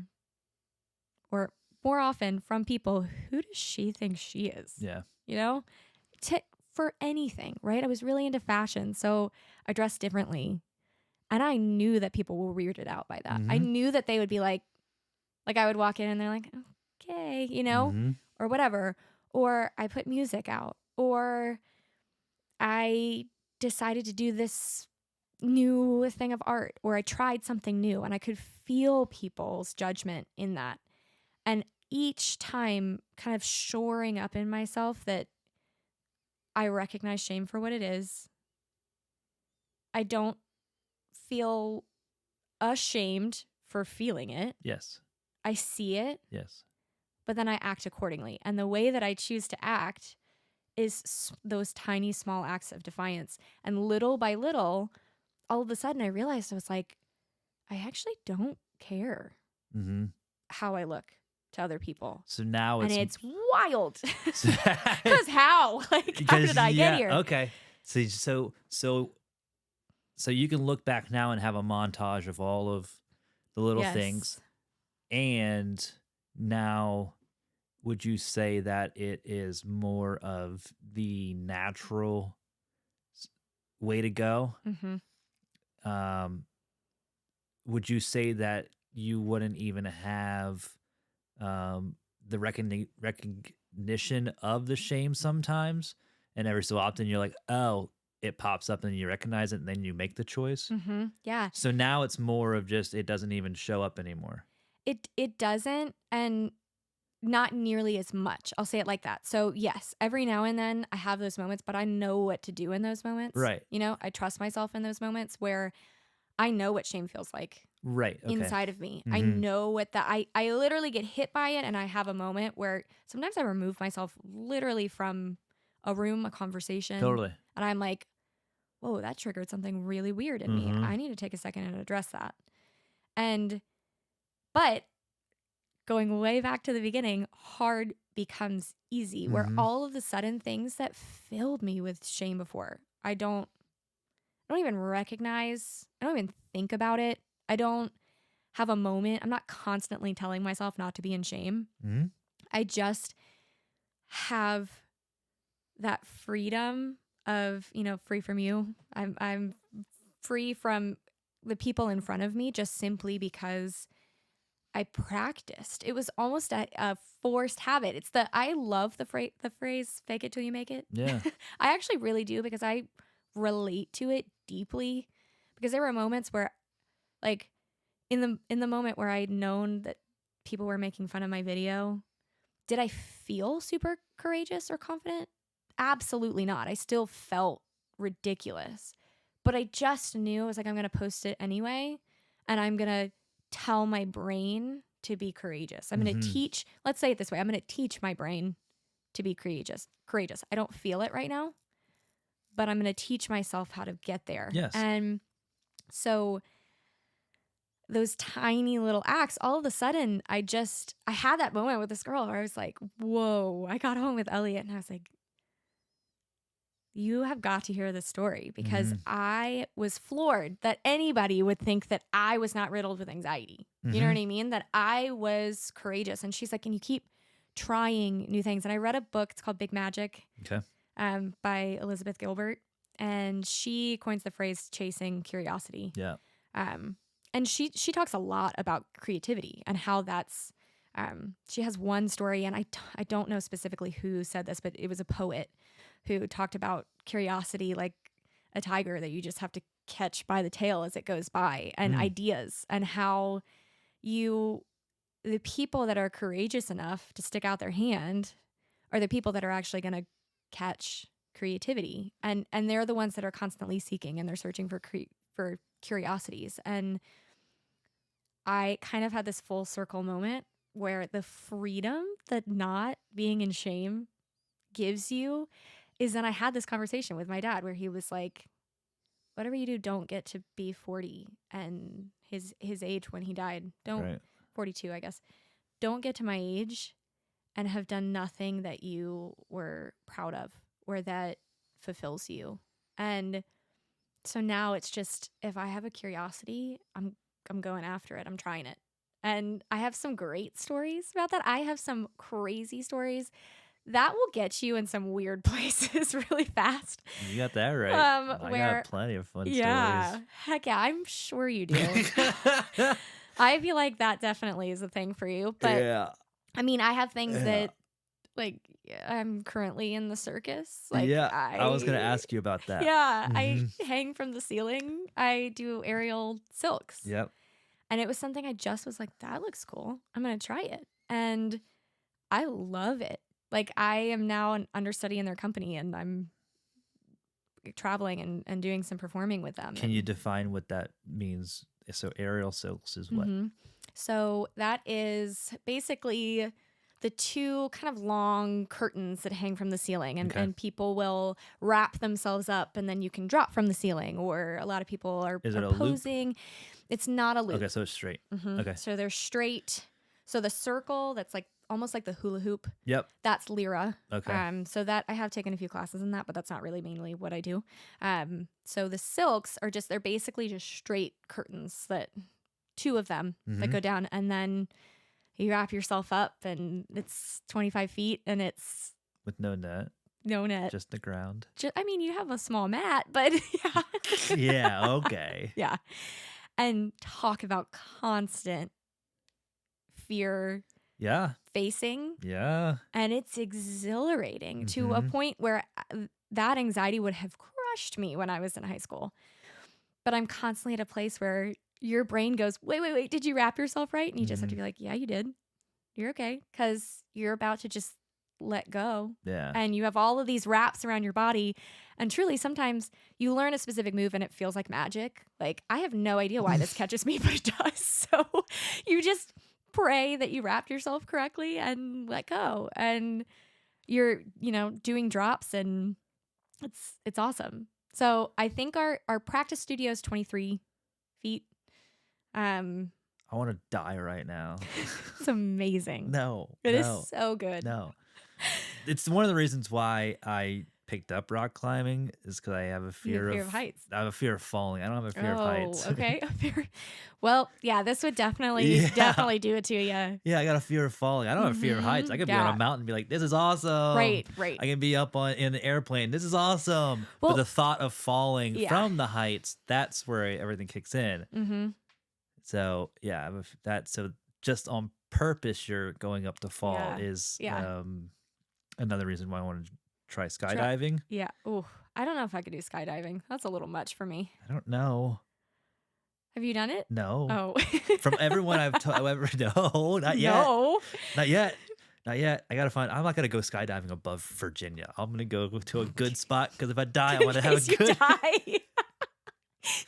Whatever you're seeing, at least. It's going to be a good impactful. time. It'll be a good time down. Yeah. Okay. I'm like, I'm going out. Sense. Yep. I'm going Yep. out. Yeah. It's a good time. Both parachutes didn't pull. Yeah. Or one parachute the first. But yeah, no, but from what I've heard, it feels like you're just laying on a fan. I don't believe that for 1 second. I don't believe it either. Lies. I don't think that's believe real. it either, but because you don't really because you're just stuck in the same position. Yeah. I feel like your stomach's got to drop and flip and bad. Yeah, things. okay, Miss Ariel. But I'm telling you, when you do it for aerial silks, it doesn't actually happen. I don't know why. What doesn't actually happen? The stomach drop feeling. Okay, yeah. I will poop my pants and throw up out of my mouth. Well, People think I have the neurovirus after one drop.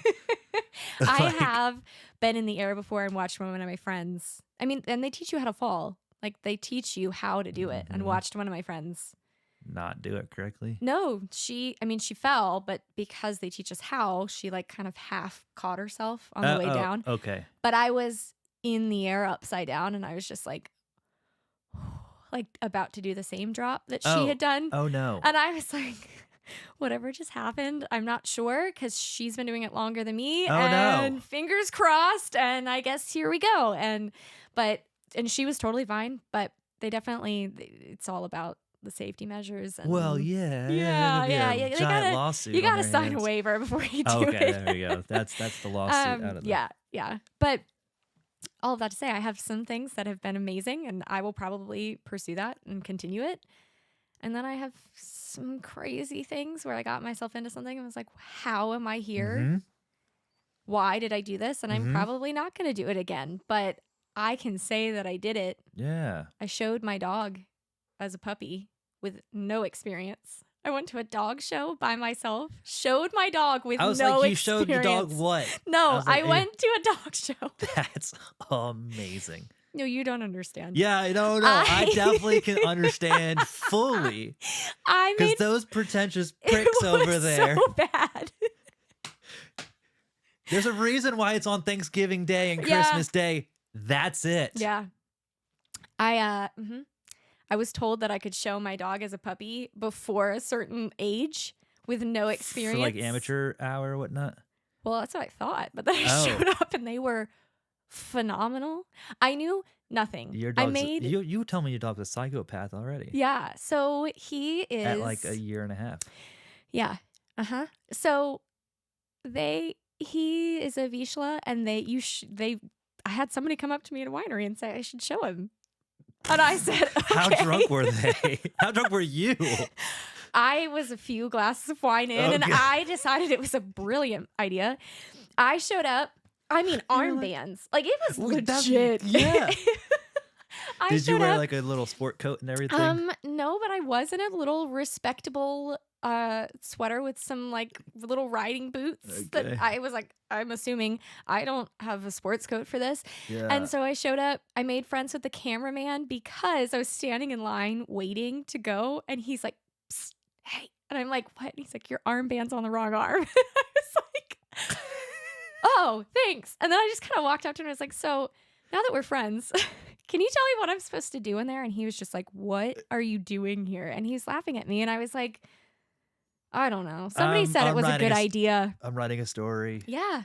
Yeah. It's called Go After It. It's called Chase Some Curiosities. Have you seen Yes Man with Jim Carrey? Yeah. Yeah. Yes. Yes. And I was like, oh, this is going to be a really great story that I tell on a podcast someday. We won 2 blue ribbons that day. What does that mean? It's because he was the only dog in his category. You hear that, Benny? That's a first place and a participation trophy. 100%. And you better believe those are going to show up in a shadow box one day. Yeah. He'd be pretty good. 100%. He's definitely my shadow, obviously. Yeah. I think he would do great. Yeah, he can sit when he needs to. I think he'd probably do better than Copper did. Probably. At one point, I think Copper got the leash as we were supposed to be trotting, got the leash in his mouth and was like, they're trying to get him. Okay, so I now I'm curious. So you said the only dog in his category. What category were you in? Vizslas. Oh. He was the only Vizsla. There were supposed to be other Vizslas. And somehow the owner of the other Vizslas got sick or something, so she didn't show up with the Vizslas. Okay. And so I was the only one in my category, so we won blue ribbons. Wow. But it was like, you have to like walk diagonally, you have to trot in a circle, then you have to stand, and they do the thing where they like stretch them out. Yep. People were videotaping. It was a real thing. And my dog grabbed the leash and ripped it around. And there were puppies younger than him that were excellent trotters. Well, they were trained. Yeah. Not saying that you didn't train them, but I wasn't trained, and my dog wasn't trained. Great. Blind leading the blind over here. The craziest situation. And I was like, how did I end up here? But I like that story. That's a good one. Chasing Curiosity. It'll get you into some weird places. Have you read You're a Badass by Jen Sincera? I've heard of it, though. That's a really good one, too. Really? Yeah. That's a really good one. Reminded me of a story when she was just talking about how she was on a bus from one spot in India. Well, backstory even farther, she just, same thing, just like I need a different location. And then she's like, okay, I guess I'll go to India and write. Crazy. And then with zero understanding of the culture, zero understanding of everything. That's ballsy. Another country is different than a dog show. Especially India. Yeah. Because that's like forever and a half away. Yeah. Yeah. It's not a quick jump. No, you can't just be like, all right, I'm going back home. Yeah. No. But anyway, she was on a bus ride, and everyone in the culture just knows, like, if you're on a bus ride, it could be 12 hours, it could be 4 hours, it could be. And you just have no idea. Yeah. So just the whole point of that chapter was just enjoy the process and just enjoy the time, because you don't know. And she was just talking about how, like, she would be at some random dude would just jump on the bus, start screaming in a different language, and she would found out that he was like a promoter for some local guru of the next temple down, and she would like then the But you bus have would, no idea because you don't she understand doesn't the speak language. English. Yeah. Yeah. So then the bus would stop, and then everyone would just get off. So she like, I guess we're getting off this bus for some reason to go get a tour of the temple, and then everyone would come back on, and then so eventually she showed up at the place where her people that she was meeting up with, and it was like 3 a.m. Mm-hmm. They got up, welcomed her as if it was 6 in the evening, made her some tea, and then she Oh, told wow. them all about her story. She's like, they're like, oh yeah, that's just That normal. happens. Yeah, Crazy. yeah, Yeah. And then like one of the stops was because a wedding happened, and you know how Indian weddings are, Mm-hmm. so they just sat there and waited for the procession of To go through. 4,000 people walk through a parade, and they just Yeah. like, okay, Yeah. go It's with the just flow. okay. Yeah. Go with the flow. Yeah. I love stories like that because honestly, I feel like now half of that is kind of my life and just like not aimlessly, you Yeah. know, I think there's something to be said about, and I love, you know, all the people that teach like the 10,000 hours on one thing. Yep. I love that. And I think that's amazing. I don't know if that is what I'm built for because I have my fingers in so many different things at one time, just because my personality is much more just that thrill of trying and achieving something and Yes. saying that I did it, and truly standing there could have easily been so embarrassed because my dog was nutso at this dog show and was laughing because I was like, this is going to be the craziest story. Am I going to do this again? No. But that's going to be like, hey, remember that time I tried that? Yep. Remember that time I, you know, kind of just, my mom always calls it expanding your horizons of pushing yourself out and growing and becoming something more. And who knows, maybe I would have tried it and my dog would have been amazing, and maybe that would have been a thing that I wanted to do. He was never destined for that, and we found that out really quickly. But I love aerial silks, and that's something that I was going to take one class and just kept going back, and now have created community there with people that I really love and enjoy. And You're in the circus. and I'm in the circus. Yeah. My husband likes to say he has a clown in the family. He definitely He's does. And it's like- not your dog. Yeah. He's like, yeah, Joke's she's my on you. clown. She's my clown. She's in Yeah. the circus. It's fine. And with his accent, that'd be hilarious. Yes. I And can he only- says it I with the can- straightest face, and people just I stare at him, can- and he won't explain. I can only imagine. Oh Yeah. my God. Yeah. Dude, that'd be funny to hear him say. Hilarious. Yeah, because he can definitely, remind me where he's from. He's from Ukraine. Ukraine. Okay, Yeah. so I was second guess myself, but yeah. Born in Moldova, but spent most of his life in Ukraine. Yeah, Ukraine. So he can definitely have a straight face for Oh my to gosh. hold.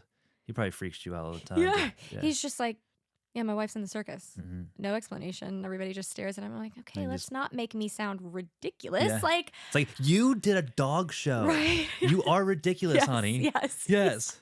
And he did not go with me because he was like, I think that's crazy, and our dog is not trained for that, and I'm not doing it. And I was like, that's fine. Yeah. That's a boundary you can set, but I want to try it. Yeah. I think it sounds interesting. That's funny. Yeah. Earlier, you were going to go into a segue, and I don't remember. That was the That, segue. that was the segue. Yep. Okay. I snuck it in there, but Cool. basically what I was getting to was I don't just think wanted I to could make have sure.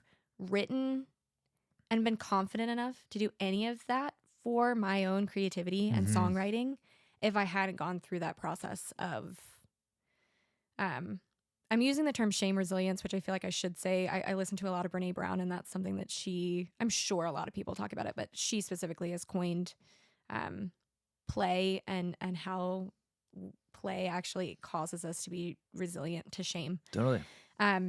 And I love her, and so I quote her a lot, but that's Yeah. specifically kind of just the end of that is that, you know, I'm writing now. It's come full circle, and I don't think I could have announced to anyone that I was writing, because I was like, I'm just going to keep it a secret. It'll Mhm. just be for me. Then no one can get disappointed, right? So that's how it started, like 8 months ago. And then I was like, no, I can be confident in this. And then little by little, I'm like in a place now where I'm writing, and we'll see where it goes. But Yeah. play is a very good thing Mm-hmm. because it not only builds resilience in yourself of learning, but also gives the, like you were saying, community.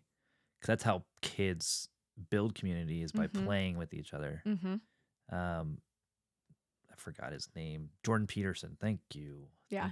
Thank you. Jordan Peterson talks about that. He has like multiple chapters on it in one of his Mm-hmm. books. Is like play is so vital for the human existence. And as we get older, we don't want to continue to play in whatever thing that we're doing. We lose that play mentality, but that's what gets us to become an adult. Mm-hmm. And so the fact of the matter of we lose a thing that gets us to the game, how we stay in the game is to continue to do what got us to the game. Totally. And Yeah. so yeah, play is so important. Yeah. Well, and that's a study that Brene Brown did. Okay. She talks about shame resilience, where she scientifically basically had two pools of people, one that seemingly struggled with living in shame, and another group that were oddly resilient to shame. Okay. Which she talks about, they seem to get in circumstances where others were crippled and couldn't move forward. They weren't affected by it. And she was trying to figure out specifically what the difference there, and play was one of them that she discovered. And she was, before, now she's written books and TED Talks and everything like Yep. that. But she was just straight up research scientist. Like, that's what she did. And she was like, that's interesting phenomena. So she's like, I wonder if I can quantify that. And she just started measuring it. Right. And one of the biggest things were that the shame resilient people knew how to play and had a culture of play in their lives. And how it kept that childlikeness Mm-hmm. alive in them. And, it's like we learn over time to be embarrassed. Totally. Do you know what I mean? Absolutely. As kids playing, we don't really know that. And unfortunately, I think we are learning embarrassment earlier and earlier and earlier. And Because of social media, probably. yeah, absolutely. And that's one of the things she talks about, is that somehow they were able to continue to cultivate play, and that lightheartedness Yeah. kept them out of shame in places where people would get really embarrassed or not step out and try the thing. And then what happens, which I love, and something that has really happened in my life, is that you start to step out even though you're feeling this could be a failure. Yep. Fear of failure is huge. Wow, failure, that word was really hard for me there. Fear of failure is big. You start to worry about judgment from other people, all of that stuff, but you start to step out anyway. And then you do start to see successes, and you build off of your successes. And I feel like it gives us a certain amount of pride in ourselves, where I wouldn't have that if I didn't step out and try something and do it. Mm-hmm. And then all of a sudden I'm building the blocks of my mom giving me a vacuum and telling me to take it apart and put it back together, of I can do that. Yeah. I have a past of things that I've stepped out and tried. Yep. And I've done it. Gives you confidence. I know who I am in hard. Mm-hmm. And now that hard is easy. Mm-hmm. And so my next hard, I constantly tell myself, I'm like, this is going to be difficult. I was on my way over here and I was like, I've never done an hour and a half of freeform talk. Mm-hmm. That might feel kind of hard. It won't be hard for forever. Nope. It'll be easy at some point. And then I just have to get there. You know what I mean? Like, we're at 2:15 right now. whoa. We've been talking for a while. Yeah. Yeah. kinda crazy. You're gonna have to figure out what do you want to keep. No, But I'm keeping it all. Just minus the pee break and the yeah. In the first 7 minutes we started 7 talking. minutes. Yeah. You definitely have a good amount of footage of me trying to call Benny and he was Yeah. growling at me, so you have to cut that too. Yeah. But yeah, it truly, on my way over here, I was like, well, hard becomes easy. It's kind of hard now, but Yeah. So that's definitely true. When Jeez, I don't know what I just did. Sounded like Transformers did. down there. It sounded like you broke something. That was just two metal things. It's my hard drive Mm. and whatever. But the everything is hard at the beginning because we don't know anything about it. Right. And as you get a bigger skill set towards it. And so I think it was Theodore Roosevelt said, Well, you're pulling the names out of nowhere. Really, it's impressive. success is going from failure to failure without the lack of enthusiasm. Yeah. Absolutely. And so as long as we keep going after it, if we fail, we learn from it. We fail, we learn from it. We fail, we learn from it. Eventually, we'll get to a place where we no longer fail. Mm-hmm. And so success is going from failure to failure without the lack of enthusiasm. Mm-hmm. Yeah. I will say even an encouragement, though, is I think if you're stepping out daily, I think you're going to stumble on some successes. Oh, in there. yeah. You know what I mean? Yeah. I agree wholeheartedly with that statement, but I do think that there are some successes that are what pads you up of, you know what? I stepped out. I tried something new.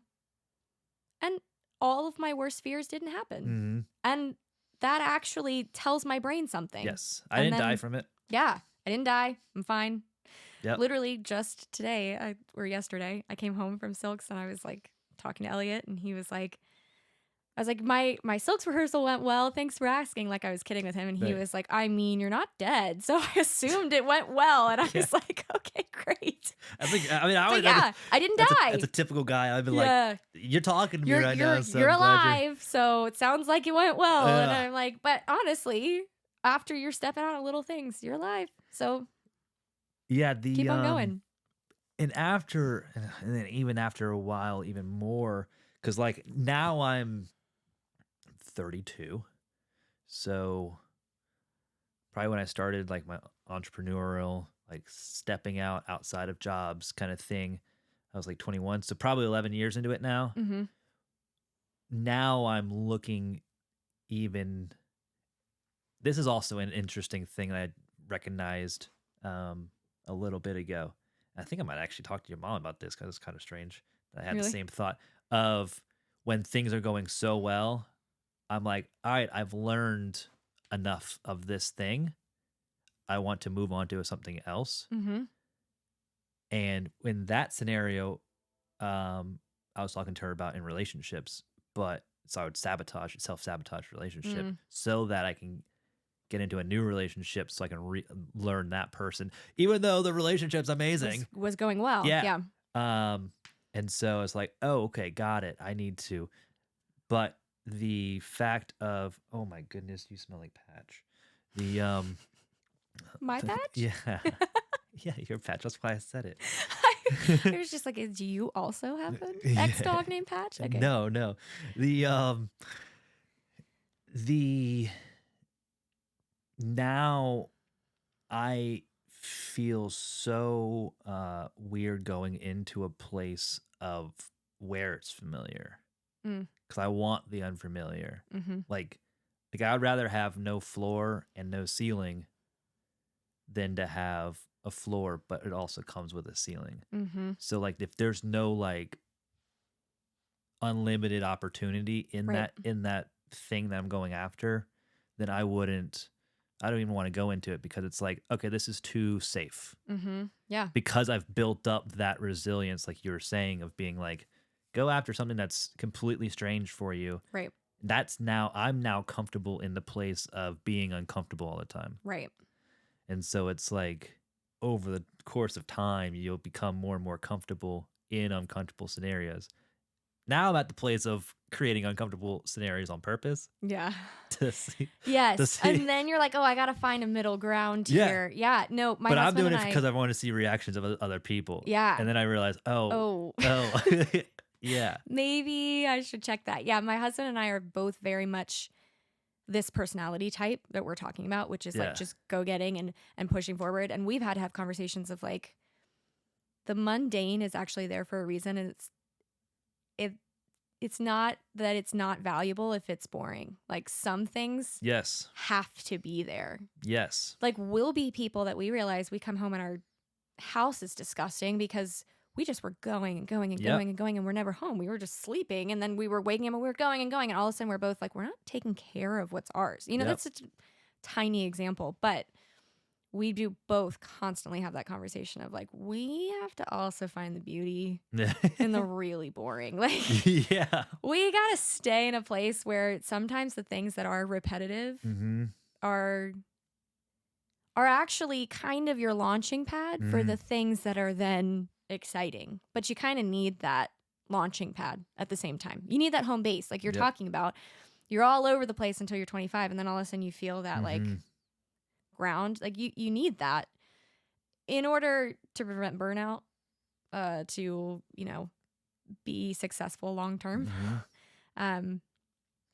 Which we have to talk about on like a weekly basis because we're both people that naturally are not that way. But Yeah. And it's interesting how God, the universe, whatever, life will throw it at you. yeah, If you don't, it will throw it at you. it'll yank It you up. will force really you to quick. slow down. Mm-hmm. So like 2 weeks ago, I got a random sickness.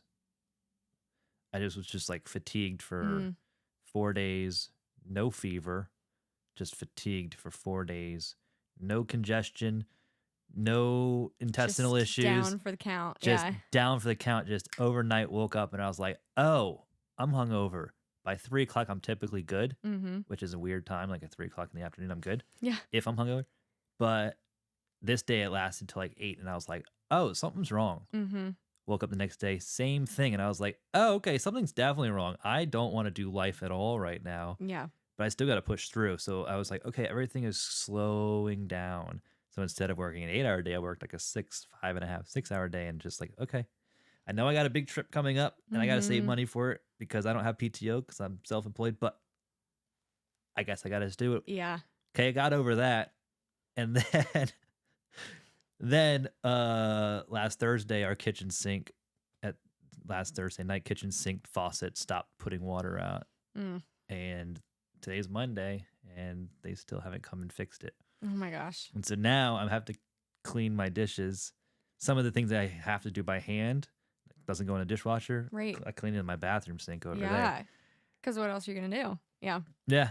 And so it's like, okay, what used to take 2 minutes because I'm multitasking, Yes. blending something and cleaning something. Yeah. Now I got to bring it upstairs and then clean it and then bring it back downstairs and then take the other thing because I make smoothies in the morning. Mm-hmm. And so I got to use I got to clean my cup Yeah.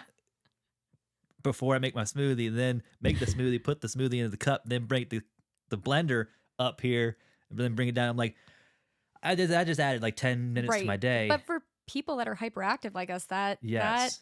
And so I was like, that that can become an opportunity where yep. kind of that inconvenience can Yep. become an opportunity. And that happens to Elliot and I all the time where we're just like, wow, maybe we just needed to take a big deep breath Yep. and maybe we needed to stop.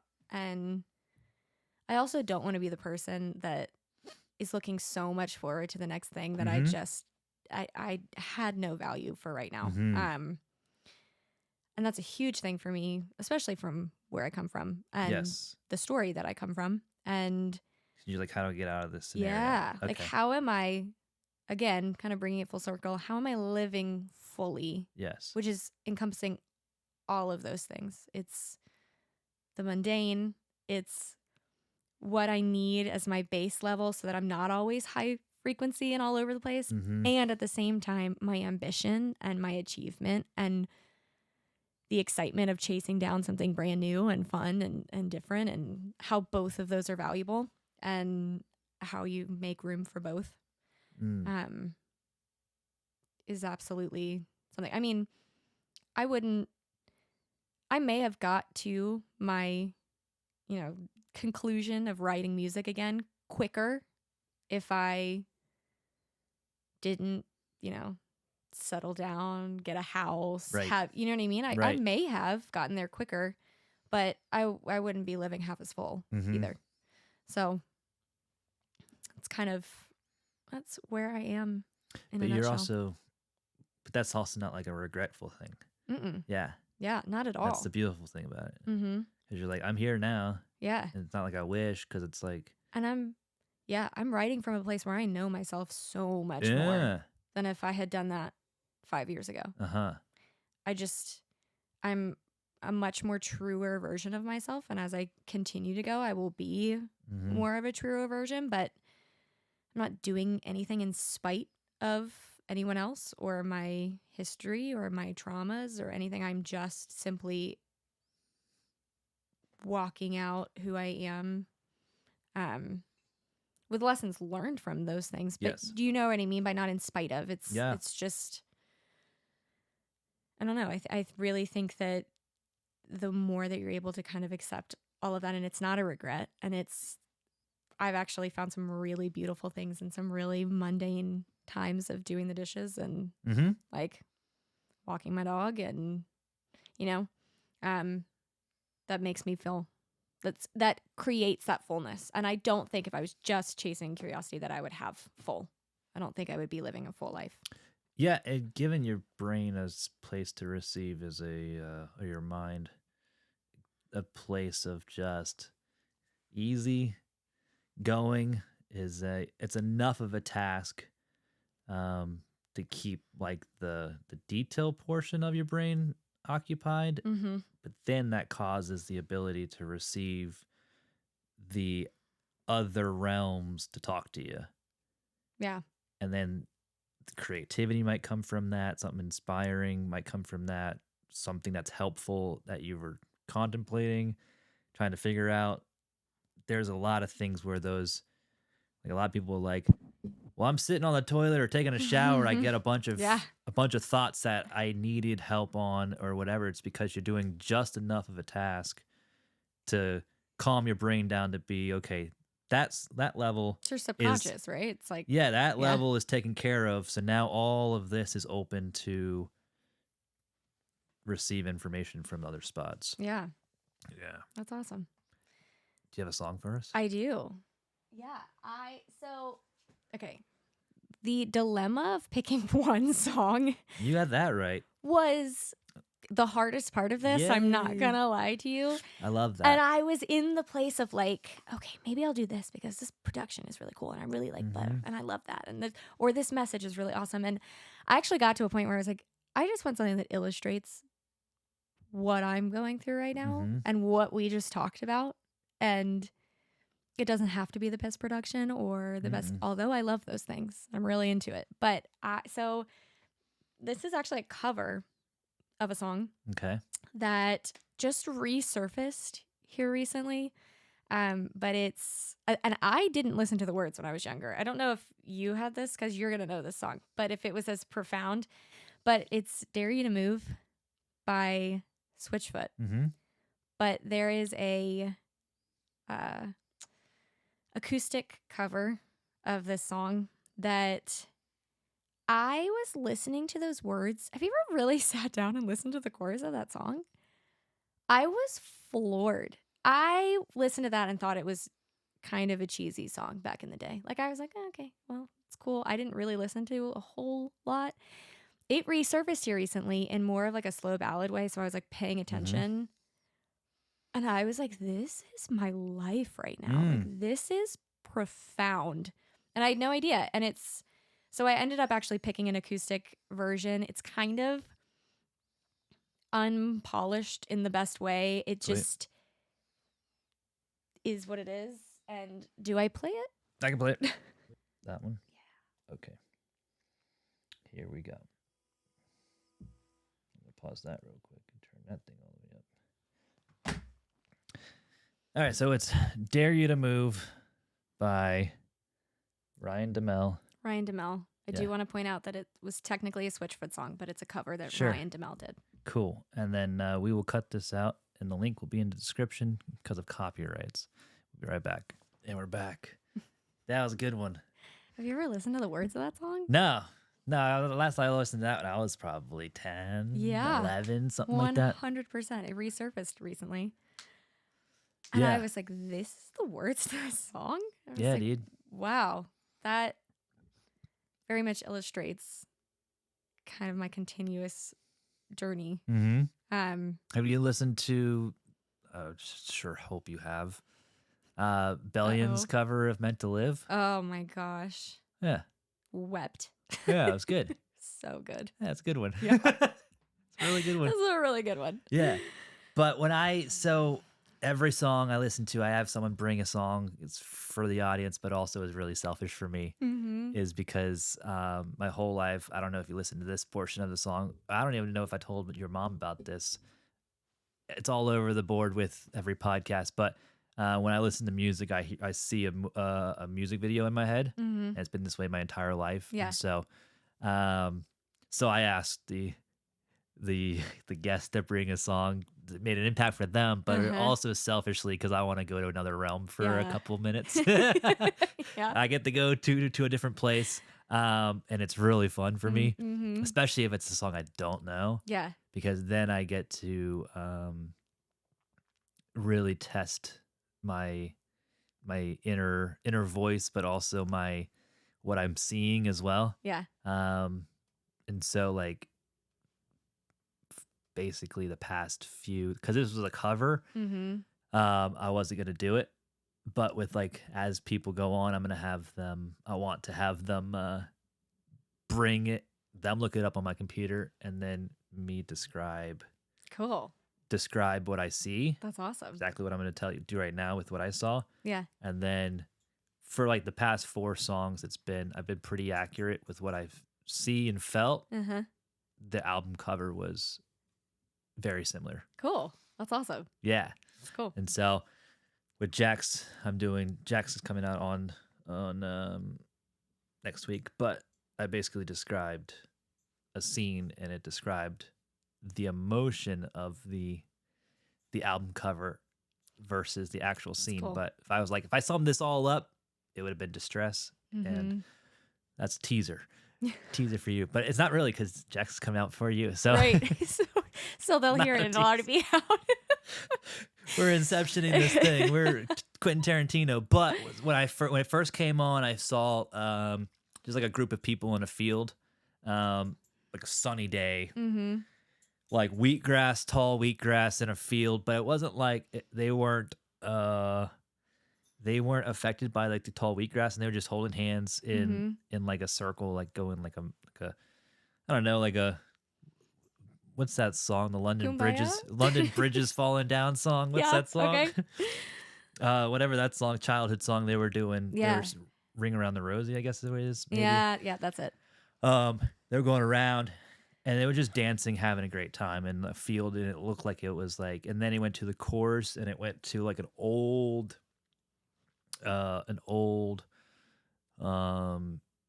it's just like a country church with like a one room church kind of thing. Like you open the door and you're in the sanctuary, and wooden pews, everything's wooden. Yeah. And he went to perspective of him seeing, just playing to like an empty church, and then like it went to like the second second verse, it went to like people just having like a family get together, like potluck kind of deal. Yeah. Yeah. It does give you that warmth, right? That Yeah. feeling. Yeah, just like community, and like not like a weird small town community, but like it was like a good one. Yeah, the good one, like the movies show. Not the scary kind. Exactly. Yeah. Yeah, not the scary small town ones. Yeah. But that was just like it was like a warmth to it of like connection, and like that was like the main vibe I got from it. Yeah. I had just listened to that song so many times and hadn't realized the like dare you to move part of like push forward and like I dare you. Like get up, move forward. Yep. Chase it. Go after. I just had no idea that's what that's about. And I agree with you that I feel that almost warmth and safety in that. That's what it felt like. Yeah. It felt like safety. Yeah. Yeah. Yeah, it was like a good family reunion of 100 people. Uh-huh. And you're like, okay. I don't know what that feels like Yeah. because I don't have 100 family members that I am close to. Yeah. But I don't know if any of us have 100 family members that they're close to. well, I know some communities. That's a lot. I know some communities that have T-shirts that are family communities. True. I ain't saying any specifics, Right. but we know them. There's a lot of towels involved. What? Patting the gospel families. Oh my gosh. Yeah, the Holy Ghost towels. Mm. But anyways, it was great having you on. Thank you. Yeah, thanks for coming on. Yeah. Once again, your music, Apple, Spotify, Apple and Spotify. I think maybe the main some things, new stuff. Yeah. New stuff coming out sometime. Maybe to look forward to something new at some point. And I'm not putting a deadline on that. Good. So Good. And then you also Eventually. have a coffee shop in Williamsburg, Virginia, Yep. called Kingship. Yep. And then Please come visit. All of us, that are in leadership and are making it happen right now would really appreciate it. Yep. And then once upon a time you were a makeup artist? I still am. Okay, cool. Yep. And then I'll put that link in the description as well. Thank you. And what is that for? Anything? That is, that's anything. I mainly do, events, weddings. Our biggest thing is weddings. Okay. But I started in stage makeup. So Sweet. pretty much anything. And then if you ever want to look up the circus, Host of Sparrows. Check it out. Host of Sparrows. Shoot, you're going to have like a, you're going to. It's what we talked about today. Yeah. It is just a lot of curiosities to list on that page. But That's amazing. Yeah. Cool. So everything will be in the description. Make it easy for y'all. As well as today's song, Dare You to Move. And then thanks again for coming on. Yeah, absolutely. See you in 2 weeks, guys.